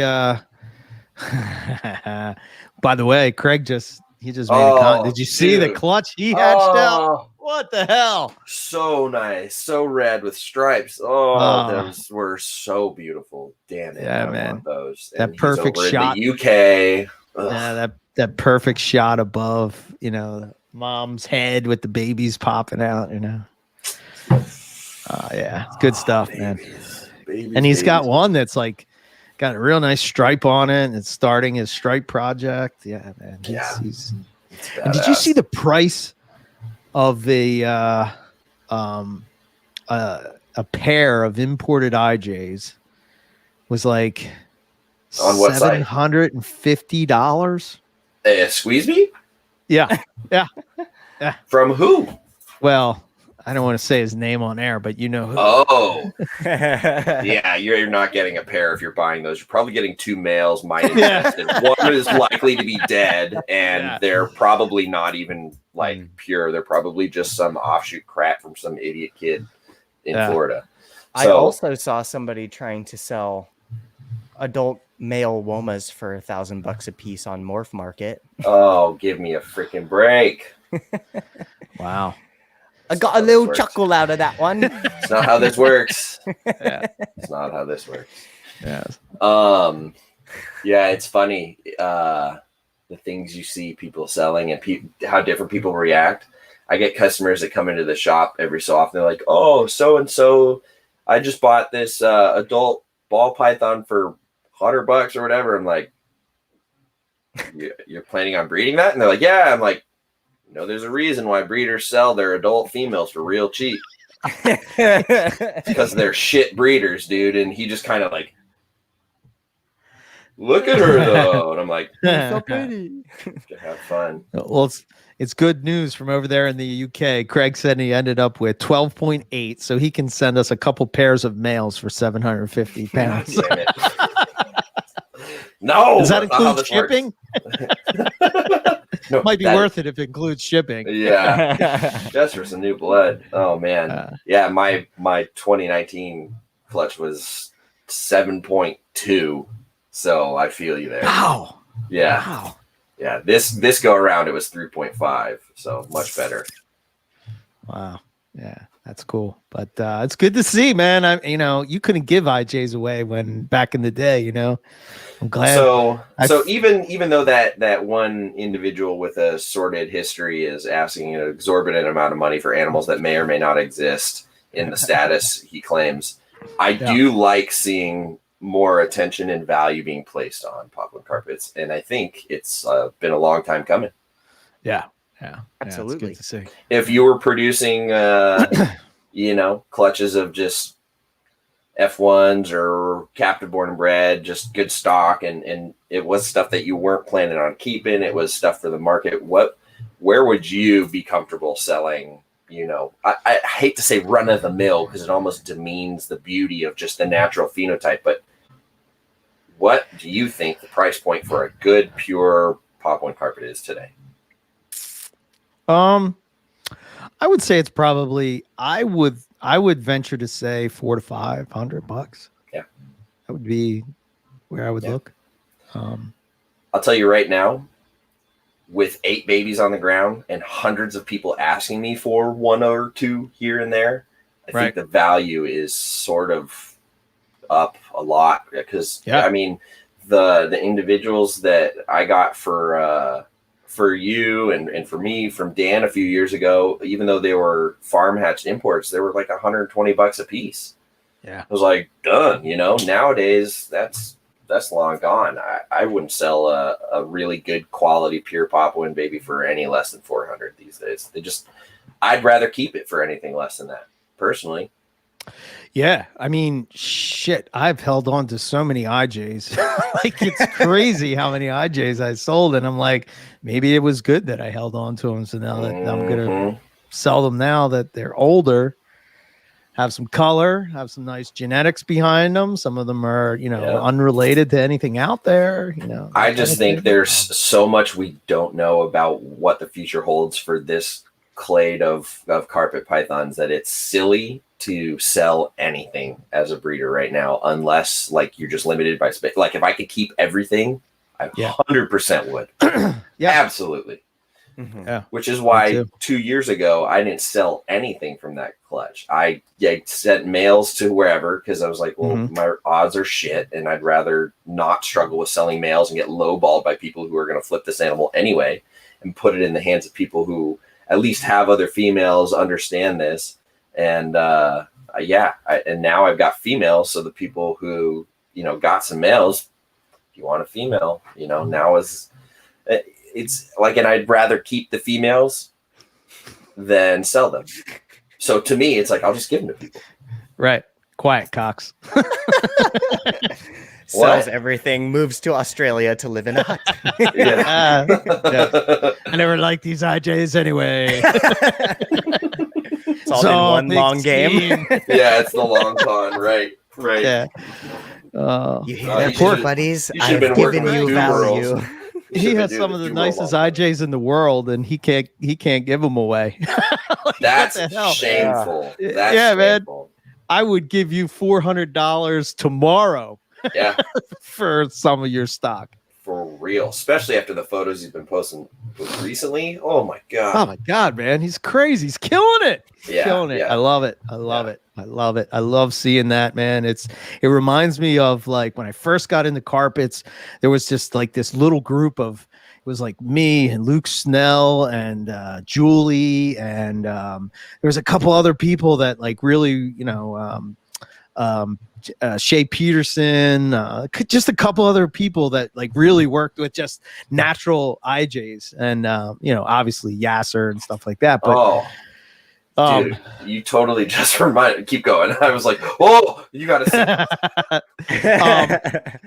But like, it's good to see like a good that I got that feeling back of when like of 07 and 08. When I was just getting into it, where like a lot of the focus was on just selective breeding natural IJs, and it's good to see that again, right? Yeah. So absolutely. Sorry, go ahead. Spitfire reptiles. No, you totally like got me all sparked up, and now I can't find it. But I was looking for. Did you see the photo of that wild caught striped IJ that Chris Salemi posted up? That is my favorite snake that he has. Oh, he got that from Outback. Yeah. Oh, I got it right here. He sends it. Pull that up. That is the silliest looking. I mean, the stripe is huge. It's bordered in black. It's a completely different color from the rest of the animal, and then the side flanks and the color in it is just silly. It's just I've never seen a stripe in an IJ like that. I've seen plenty of it's broken, it's zigzaggy, it's all trying to connect and looks great, but I've never seen it like that. Right. Here we go. Yeah. I don't know what it is about that snake, man. That thing is sexy. 100%. Unbelievable animal. I love that orange that's in I think to me, that's like what it doesn't really matter about the base color as much as that orange, and then it's outlined in that black. To me, that just pops, and like they have like that white on the head and like the white lip head. And man, it's so cool. The two animals from that group that we got from Dan Malaria of mine that I have are developing that burnt orange, almost olive green fish netted color. Right. I'm just every time I open the enclosure, I'm like, I want to take photos of you, but the photos are going to make me cry because they just won't get it. And I can't color correct it, and I can't touch it up enough to make it look good without overdoing it and looking ridiculous. And it's like, it sounds so cliche, but these are animals that you got to see in person because the camera just doesn't do them justice. Yeah, and I remember the first time talking with you several years ago about your interest and your obsession with them, and hearing you talk about the different palettes and templates in the future and this and that. That was when I was like, I've been completely ignoring this group of animals. And I looked, and I'm so glad I did. And man, my collection was so different then and now. Yeah. Unbelievable how many freaking IJs I have. You know what's funny? I was talking to Alan the other day, and I was over at his place full of monitors and everything, and he's in there and he's going, you know, despite all the Bradley and everything that I have, somehow I have more IJs than anything else. Right, man. Yeah. I was like, well, you're a healthy individual, and I think you've made good choices in your life, and you're an excellent role model for your children. Stamp of approval. And and you're welcome. I've steered you accurately. You can fly now, Alan. Right. 100%. Yeah, man. So, man, I'll have to get him some more Bradley to even that out. it's the era of Papuans and IJs taking over like jungles is here. Yeah, 100%. If anybody's been debating if that's what's going on, or you're not sure, or you disagree with me, that's fine. But I'm telling you right now, IJs are the new jungles.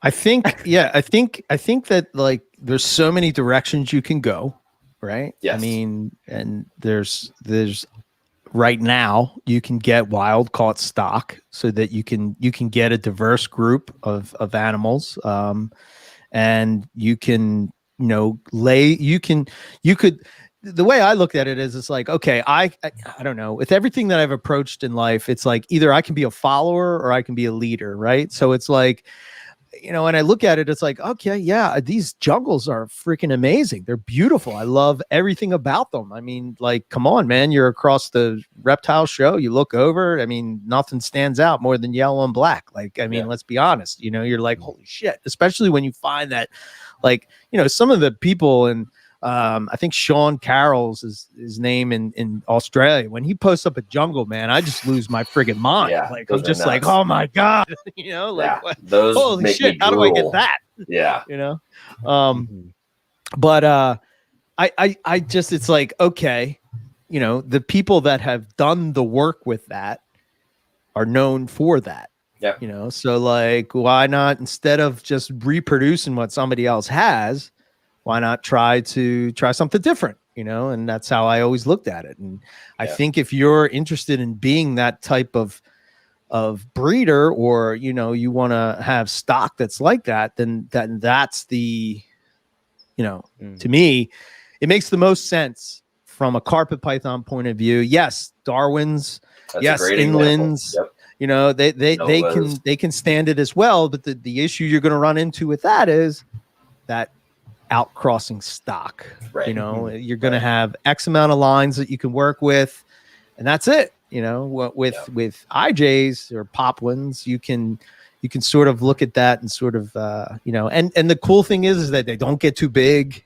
You know, they breed relatively easy. I mean, they're probably the easiest carpet to breed. Sorry, Owen. But oh my goodness. You know, I really need to breed those so that it's just him. Yeah, you do. We'll make sure we'll take care of you. I'm gonna set you up. yeah, exactly. You're gonna get the IJ starter pack. We'll just for the send him like a gravid female just to fuck with Owen. Yeah. But no, I totally don't know, agree. man. Yeah, I agree. And that lately, that's what's been consuming me. I've been waking up in the middle of the night and having crazy dreams lately, dude. Like very lucid dreams. It's freaking me out. Like it's the universe talking to me. And then Lucas at work says something the other day that's like, you know, triggers this weird, like, why are you in my head sort of thing? And what did I do? When you were like, you just need to become the Papuan guy. When you said that, I was like, dude, I'm pretty sure I had a dream and you said that. And this is freaking me out a little bit. And so, yeah. We're talking Apodora. Yeah. Well, and so I was all talking of a sudden, Apodora. Yeah, that's what I mean. And all of a sudden I'm in my head and I'm like laying in bed. And I'm like, okay, I got to talk to Owen. What does he have room for? If he has room, all these mad hog. Oh, is that where all that talk was? Yeah. So this is what's happening. This is my current evolution. I've cocooned and I'm coming out of the cocoon slowly. What have I done? I am going to get rid of my Madagascar giant hognose. I'm going to send them to Owen for an indefinite amount of time. If I am so fortunate to later on expand my space and bring them back in, then I know where they're at and Owen's breeding them. So You know, he's successful Sure. with them already. My work is done. I'd rather see him be successful with all 3 of those because he's so obsessed.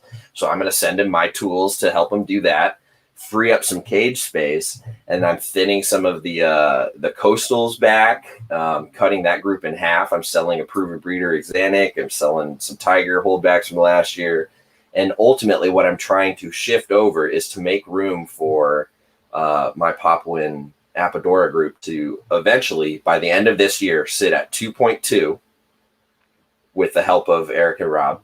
And I will be getting rid of whatever needs to go to make that happen. Yeah. So much so that I might end up letting go of a couple holdback rainbow boas. I might let go of some holdback baby. Like, I'm going to get rid of what needs to go in order to free up space and money for these. And then that's going to be the anchor for me, because there's so many things in my life that are steering me that way with the Indonesian stuff, the Papuan carpets, the I don't know. It's just finally waking up to it. Yeah, every time you talk about those snakes, every time you have that snake out, I can just tell how much that animal connects with you and how passionate you are about that species. Yeah. And so when this opportunity arose for you to potentially get more, that's why I was just kind of giving you a little nudge. Like, if you don't do this, what are you doing? You're gonna kick yourself. And Owen said he was gonna kneecap me. I mean, it's you got to follow that. Yeah, there's very few things, like, you go through your reptile keeping career and there's very few things that stand out as crisp and clean as some of those impressions you have with those animals that really speak to you. And I've said the story about my first time having Todd throw a 14-foot Apodora around my shoulder and shed, who turned back and looked at me trying to decide if she wanted to eat me or just hurt me. And the connection I had with that animal was just powerful.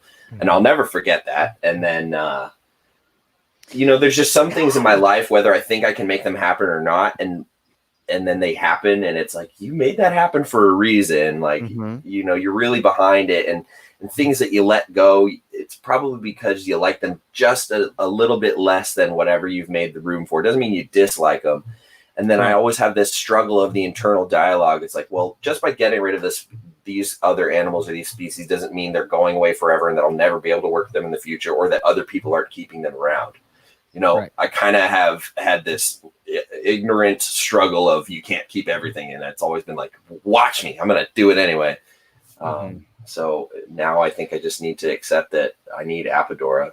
I need 4 of them at least. What it is. I need those are staying. Papuan carpets are staying. Crebos are staying. There's like some lines that as you go through your career and you get stuff and you get rid of stuff and you regret, or you learn, or you're glad you did it, and it reinforces some of these decisions. And I've got lines in the sand that I can't cross anymore. And once you go Apodora, you never go back.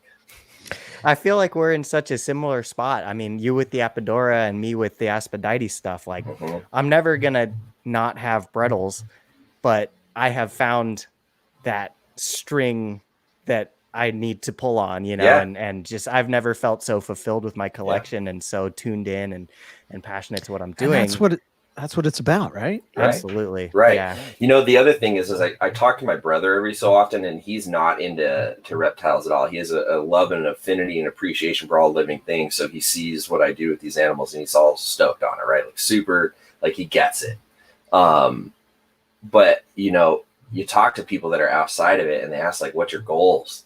Like, what's the end game? And I've been thinking about that a lot. And then every time I see Scott Borden post, he'll put a little hashtag there that says legacy is greater than currency. And at first I thought that was kind of cheesy when I first got to meet Scott. And then I got to understand him. And then I got to understand carpets over the years and what that really means. And now, like, it makes a lot more sense. Like, Eric, you were just talking about it. You're either a follower or you're going to do something, that's uniquely you. You can do things that other people do, but if you want to create your identity, you just got to walk your own path, sort of thing. And this just, I don't know, it's too hard to ignore. I'm done talking about it. I'm ready to start doing it. That's what it is. That's the Nick Mutton special. People that talk about doing shit and people that do shit. Yeah. It's freaking game time. Yeah, like Lucas, you'll relate to this, right? I think I draw so many parallels between this hobby and music, right? Because it's like when you're first starting out playing music, whatever instrument you play, right? You have certain people that you look up to and you admire and you want to emulate, and it's like, imitation is the biggest form of flattery, that whole type of thing, right? You if I want to sound like John Mayer, I got to get a Strat. Yeah, I got to get a Strat. I got to get this. And like what happens when that process is happening, right, is that you sort of like there's this fork in the road where it's like you can either try to just repeat what he did. And this is like why. So for me, right, I never learned songs from beginning to end, right? Until I went and played in a cover band. But like when I would listen to a Van Halen song or whatever it would be like, okay, what is making that song sound like this? Like, what is the technique or what is the whatever that he's doing in this song? And like, how can I make that me? So by me trying to learn it the way I would learn it, not listening to somebody else tell me how it should be. And if you look at a lot of those great players, right, they would listen to records and, just sit there and listen to it, try to play it, listen to it by ear and try to play it. And then eventually what you start to learn is you start to do things your own way. Yes. And like you anybody can copy anybody with talent. Like I'm sure me or Lucas or whoever is out there that's playing guitar could pick up a guitar and copy John Mayer. Right. But you're copying somebody, but nobody's going to sound like Eric Burke or Lucas Lee. You know what I mean? Like nobody's going to sound like that except us. And maybe let me know if this rings true for you too, but there just comes a point with it where you start needing to do your own thing for it to still feel good. Whether other people like it or not, it doesn't really matter anymore. Like if you're trying to still enjoy playing, right, there just comes a point where it's not the same to do the same in the box thing. It doesn't fill the glass. Right. Yeah. I had this epiphany. I think it was like, for the longest time, I would try to play like shred guitar and I could play it, I could do it and I could do all the, Satriani and the Vi stuff and all that kind of stuff and get up there and just shred away. Right. But to me, it always felt like it was forced, right? Like somehow I can do it, but it doesn't feel like it sounded good. And everybody would be like, oh my God, that was great. But it just didn't feel right for me, right? It was more performative. Yeah. It was more for and I always had this like part of me that like was just a simple blues player. Right. And to me, there was magic in making, one note or two notes or three notes really like affect somebody in a way that, what this, to me as a musician, I'm listening to this person play like crazy, like, all over the place. And I'm like, oh my God, the technique is just amazing. But like the average person listening to that, what do they hear? They just hear, you know what I mean? And it's like, it's cool. And it looks cool, but it's like, I don't know. It just doesn't connect. And I saw Clapton and he's playing I Shot the Sheriff. And he's, here it goes on this breakdown part. And he's the drum, snare, drum, snap, right? He just plays this note. It's just like one note. And I'm like, okay, I've seen Steve Vai, I've seen Eddie Van Halen, I've seen Joe Satriani, I've seen John Petrucci, on and on and on, all these different, technical dudes and, blah, blah, blah, these guitar heroes and all people that I love. But God damn it. That one note made the hair on my arm stand up. And I was like, that's it. Why am I trying to be something that I'm not when it's right in front of my face what I should be doing? Right. It's because some people are meant to play this and some people are meant to play that. And it's not taking anything away from the shred guys. It's just saying that you have to find your own identity and follow that thing. And you can apply that same mindset to, working with snakes, I couldn't agree more. Yeah. Well said. More blackheads. I absolutely recognize that parallel for sure. Yeah. So I don't know. Man, go with what you're happy with. I see you pop up. You're like a giddy schoolgirl. As soon as you say the word pop one, either way, it's like it's carpets or it's just pythons. It doesn't matter. You're like, come on.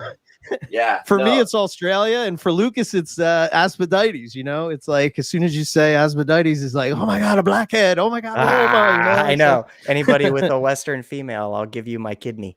Yeah.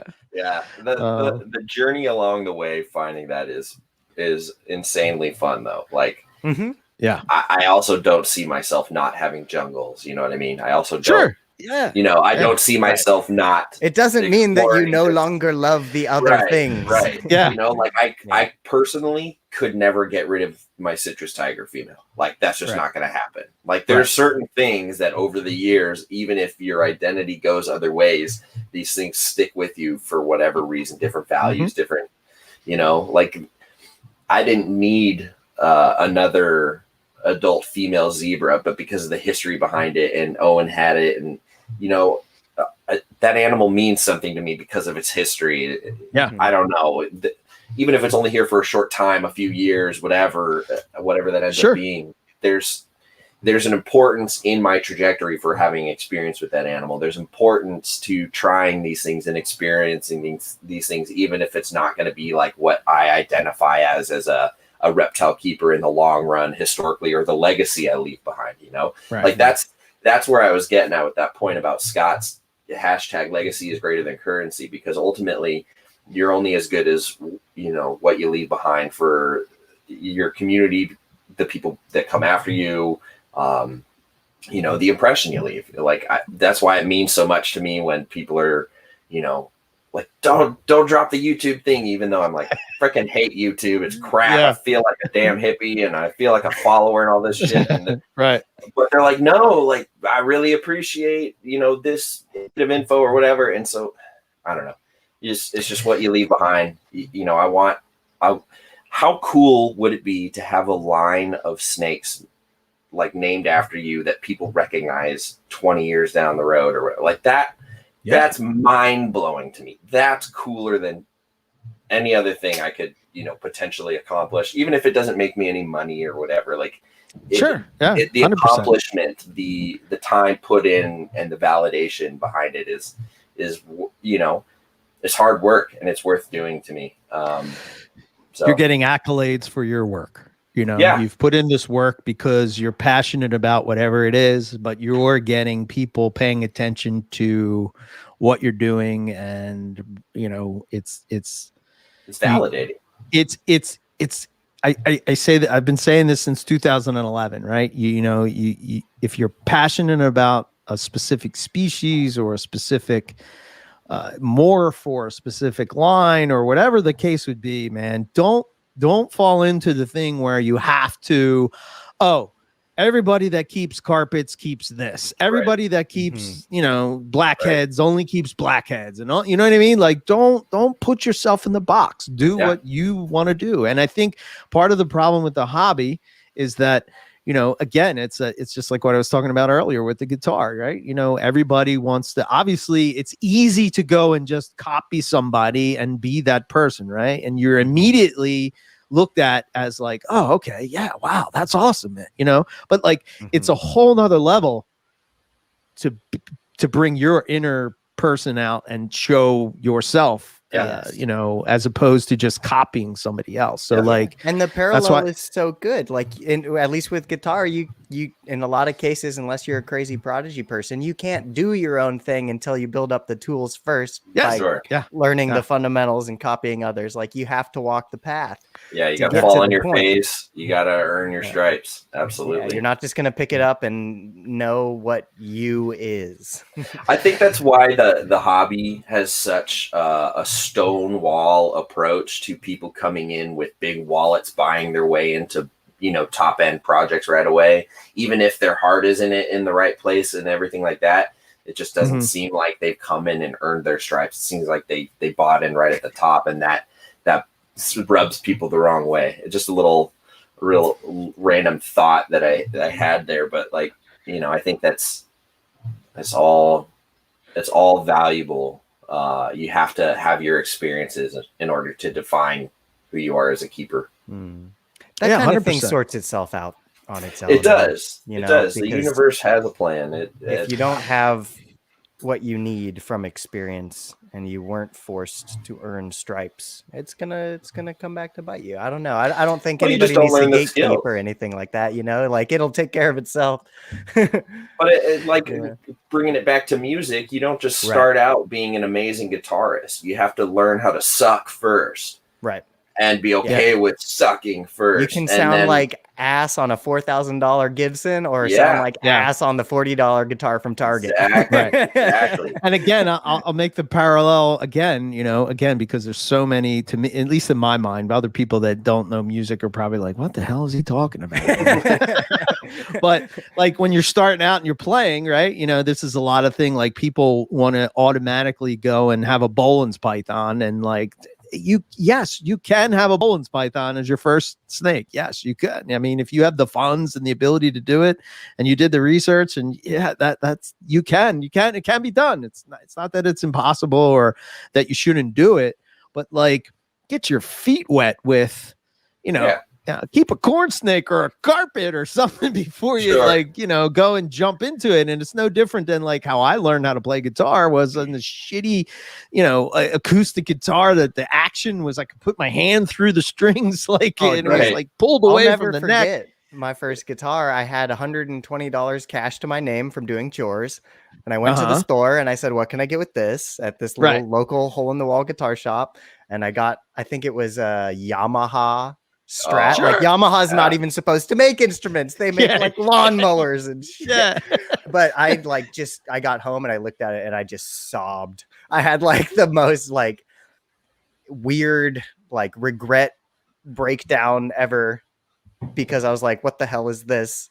Right. But it did its job. And now that was third grade. So however many years later, like that guitar was my jumping off point to what I do with music now. So and you have a different perspective on it and an appreciation for what you learned and accomplished, and you realize it's not the tools, it's the person behind the tools. That's exactly these things, what I mean? This is what makes the music. The instrument is just what brings it out, Exactly. And you can learn different things, and that's the thing, right? It's all about the journey, not necessarily the destination, right? And you sort of are going on this journey to sort of learn about yourself and about all these different things, and how can I make this shitty guitar sound like Jimmy Page or Jimi Hendrix's 1969 gold top Les Paul or Strat or whatever it would be. And and the really good people, the cream of the crop, they figure it out. Yeah. And I don't care what guitar they play or what instrument they play. It doesn't make a difference. Like everybody talks about Stevie Ray Vaughan's tone and like, oh my God, his tone. It's my God, it's the greatest thing ever. And like, dude, I've seen him play a PV amp and some stupid like Ibanez guitar, and it still sounds like Stevie Ray Vaughan. Do you know who Joe Pass is? Yes. Joe Pass. So my guitar teacher was a wedding musician for a long time, and he played at one wedding once. He would tell me the story. And there was one dude in attendance that ignored all the wedding festivities, sat right in front of him and watched him the entire time. Turned out to be Joe Pass. The guy said, wow, you're pretty good. Those who don't know, that's a really famous jazz guitarist. And he took my guitar teacher's gear and played a little bit, and my teacher was just a poor, starving musician at that point. Said it sounded just like the record, he didn't need the gear to sound like himself. And I've worked at a really high-end guitar shop in Santa Cruz, and some of the most expensive guitars sound like shit because they're expensive, because they're made out of expensive shit that doesn't sound as good as the normal shit.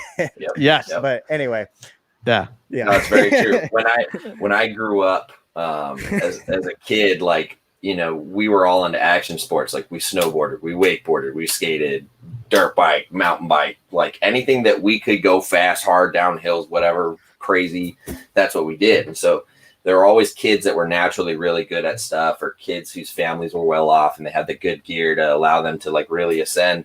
And I'll never forget, my mom bought me a snowboard when I was a kid that was potentially way too big for me, but she bought it because at the time it was a good price, a good brand, and it would last me a long time because I could grow into it and use it for a while.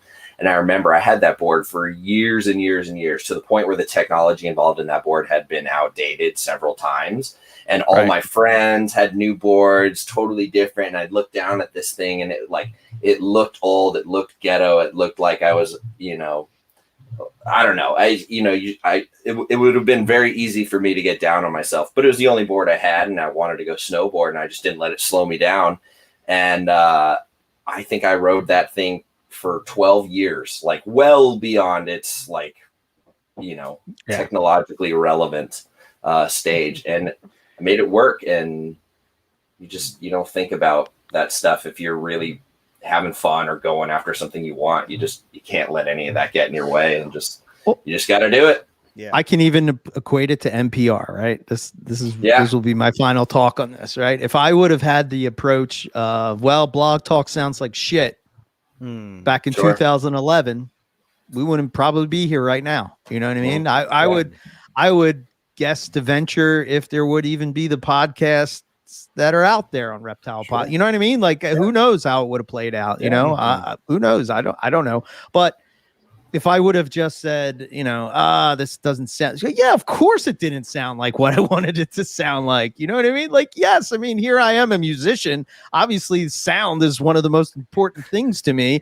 And when I hear it's like, but do I try to make, try to make the show better and get content that people want to hear, that even though it sounds shitty, they're still going to listen to it because the content is that good. You know what I mean? And it's like, so, and then over time, it's like, okay, you learned this, now you learn something else. Then this other piece of technology, it's like, oh, this problem is now fixed. Oh, we can now fix this, and it's like the technology caught up with what the goal was. And now here we are, 10 years later, and I don't even know how many podcasts we're making anymore. I can't keep track of it, but you know what I mean? So like, depending on, you can apply it to anything, man. And I think, it's just, you gotta do what you love, man. And you will be the happiest that you can be if you're doing what you love, and you're not necessarily paying attention to what somebody else is doing and constantly. I think that's to me what turned me away from the ball python game, right? It's not so much the snake,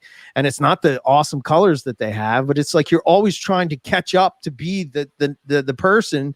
And it's always like you're in this rat race, and like, it's just like, and that's the thing with morphs to me, right? When I start to think about it and look inside of that, it's like, well, am I ever going to be on Paul Harris's level? I mean, I guess I could, but like, if they have a choice between coming to me or Paul Harris, where are they going to go?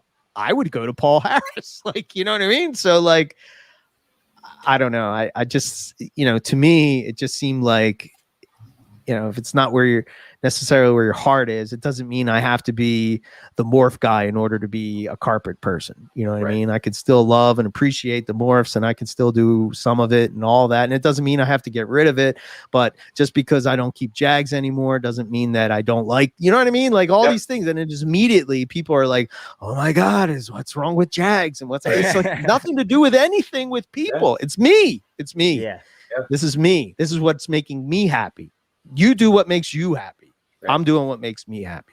Yeah. I think that's why we look up to some of the legendary names that, figured all these things out in the hobby before the technology was even there. The guys doing light bulbs and incubators and, figuring out stuff like, I mean, Craig Trumbauer, Rico Walder, like Keith McPeak with Blood Python. Like, I mean, that's just a little snip. Like there's thousands and thousands of names. Ron St. Pierre with monitors and the anoles that he's doing and some of the other stuff. Like all the Eugene Bissett, like the names go on and on and on. There's a reason why we look up to a lot of these folks, and their names have kind of etched themselves into history and stood the test of time. It's because they were the ones who did it first for the love of what they were doing, figuring it out regardless of what hurdles came their way, and they were successable in spite of everything.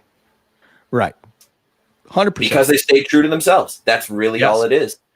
Like if I'd have ignored my, genuine pursuits, I'd have been doing, something in some crappy town, selling real estate or something, wearing a suit, working in an office, hating my life, whatever. And I'd be miserable, and I'd have money, but no time to spend it, or no real genuine personality to figure out who I am because I'm stuck following somebody else's goal instead of listening to myself.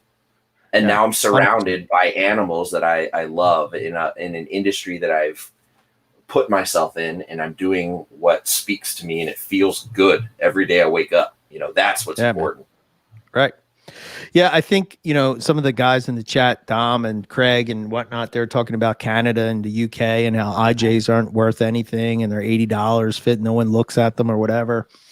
I think part of that, I don't know. I mean, I've been banging this drum since 2008. You know what I mean? And it takes a long time to sort of get people to pay attention and whatever. And even if they don't, who cares? Yeah, stick to your guns. What you love. Yeah. Who cares?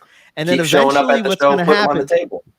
Yep. Correct. Eventually somebody's going to say, check this out. Look at this, whatever. I mean, I've seen IJs again, they just skyrocketed, and at one point you could not give them away. And if people would have said back in 2008, dude, just breed jungles. They're just beautiful. Yeah, they're beautiful, but I'm going to make IJs just as beautiful. So watch out, world, and now, I mean, that's why I respect guys like Craig and stuff like that, because they, he's in his comment, he's just saying that he basically owns so many different species and stuff. And it was always a chore to go into the snake room, but now having IJs, it's it's the most rewarding thing. Rob's been telling me it for years and all, and it's just it's so true. And when you figure that out, magic. That's when you're the happiest. So, agree. Absolutely. What a way to end. Unless it's blackheads, then you're not happy. You're just you are happy, but you're poor. You're always chasing happiness, and you're trying to get your kidney extracted. Yes.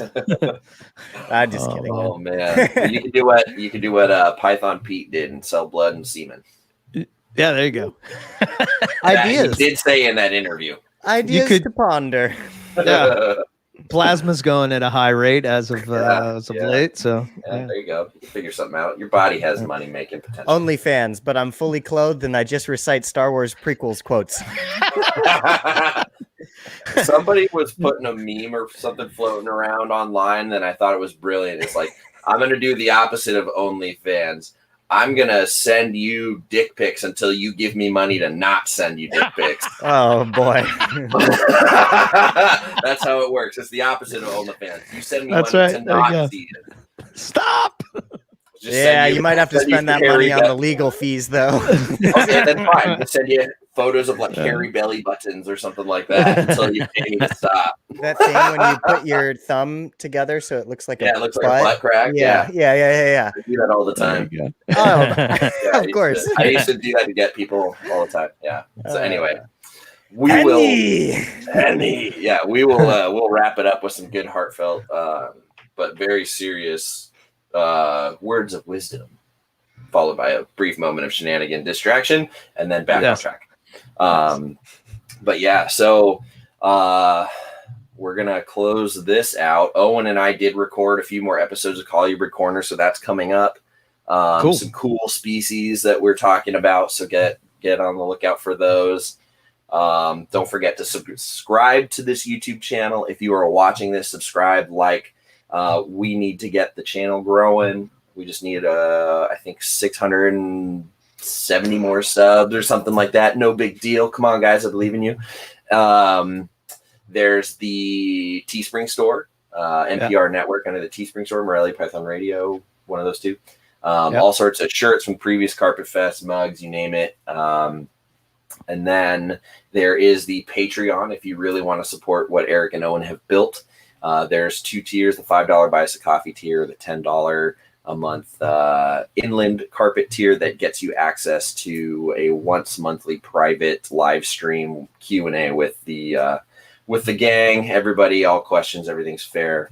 It's about an hour or so. So that's a nice little exclusive access point until we come up with some more fun stuff for the next future tiers. But until then, there's still ways you can support the show and what Eric and Owen have built. And there's about 10 other podcasts. Morelia Python Radio, Carpets and Coffee, Students of the Serpent, Herp History, Carpet Cliff Notes, Field Herping Podcast, the Australian Herpetological Podcast, Humans of Herpetoculture. There's eventually going to be a reptile fight club, apparently. Yeah. That'll be good. Shoot. I said Carpet Cliff Notes. I said students repair field herping. I don't know. I'm forgetting. Monitor podcast. The Monitor Keeping Podcast. Sorry, Alan. Shoot me. Yeah, so we've got all of that going and more to come. And yeah, just stay tuned to the NPR network, Total Reptile World Domination. And, we're coming for you. We're going to brand you all. You're all going to become part of our commune. What? Mm-hmm. Yeah, I was like, wait, what? Yeah, nobody's listening at this point. I'm just trying to make sure people are still awake, paying attention. Yeah. But yeah, is that that's all of our things, right? Isn't it? Yeah. Yeah. 100%. Cool. Yeah. And then for me, you can find me on Riley Jimison on YouTube or Riley's Reptiles everywhere, and I will shut my yap. Well, I am also on all of the things, Centralian Exotics, and that's it. I need a sandwich. His sugars are low. Let's go. Yeah, exactly. I'm on empty. MoreliaPythonRadio.com is you can find everything that you need to know about us and what we have going on there. If you want to send us an email, it's info@MoreliaPythonRadio.com. I didn't get a chance to do it in this show, but I'll have it next week.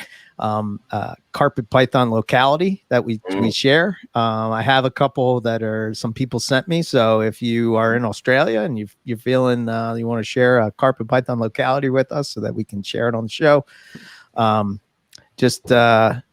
send it over and we'll get it up. So nice. Stay tuned for that next week. So yeah, nice. That's all I got. Excellent. Sweet. Thank you, everybody. Yeah, thanks for joining. Good you. questions in the chat. Thanks for hanging out with us, and we'll catch everyone next week for some more of the usual chit chat and banter. Morelia Madness. That's right. All righty. Love, All right. peace, and chin grease. See you guys. Bye.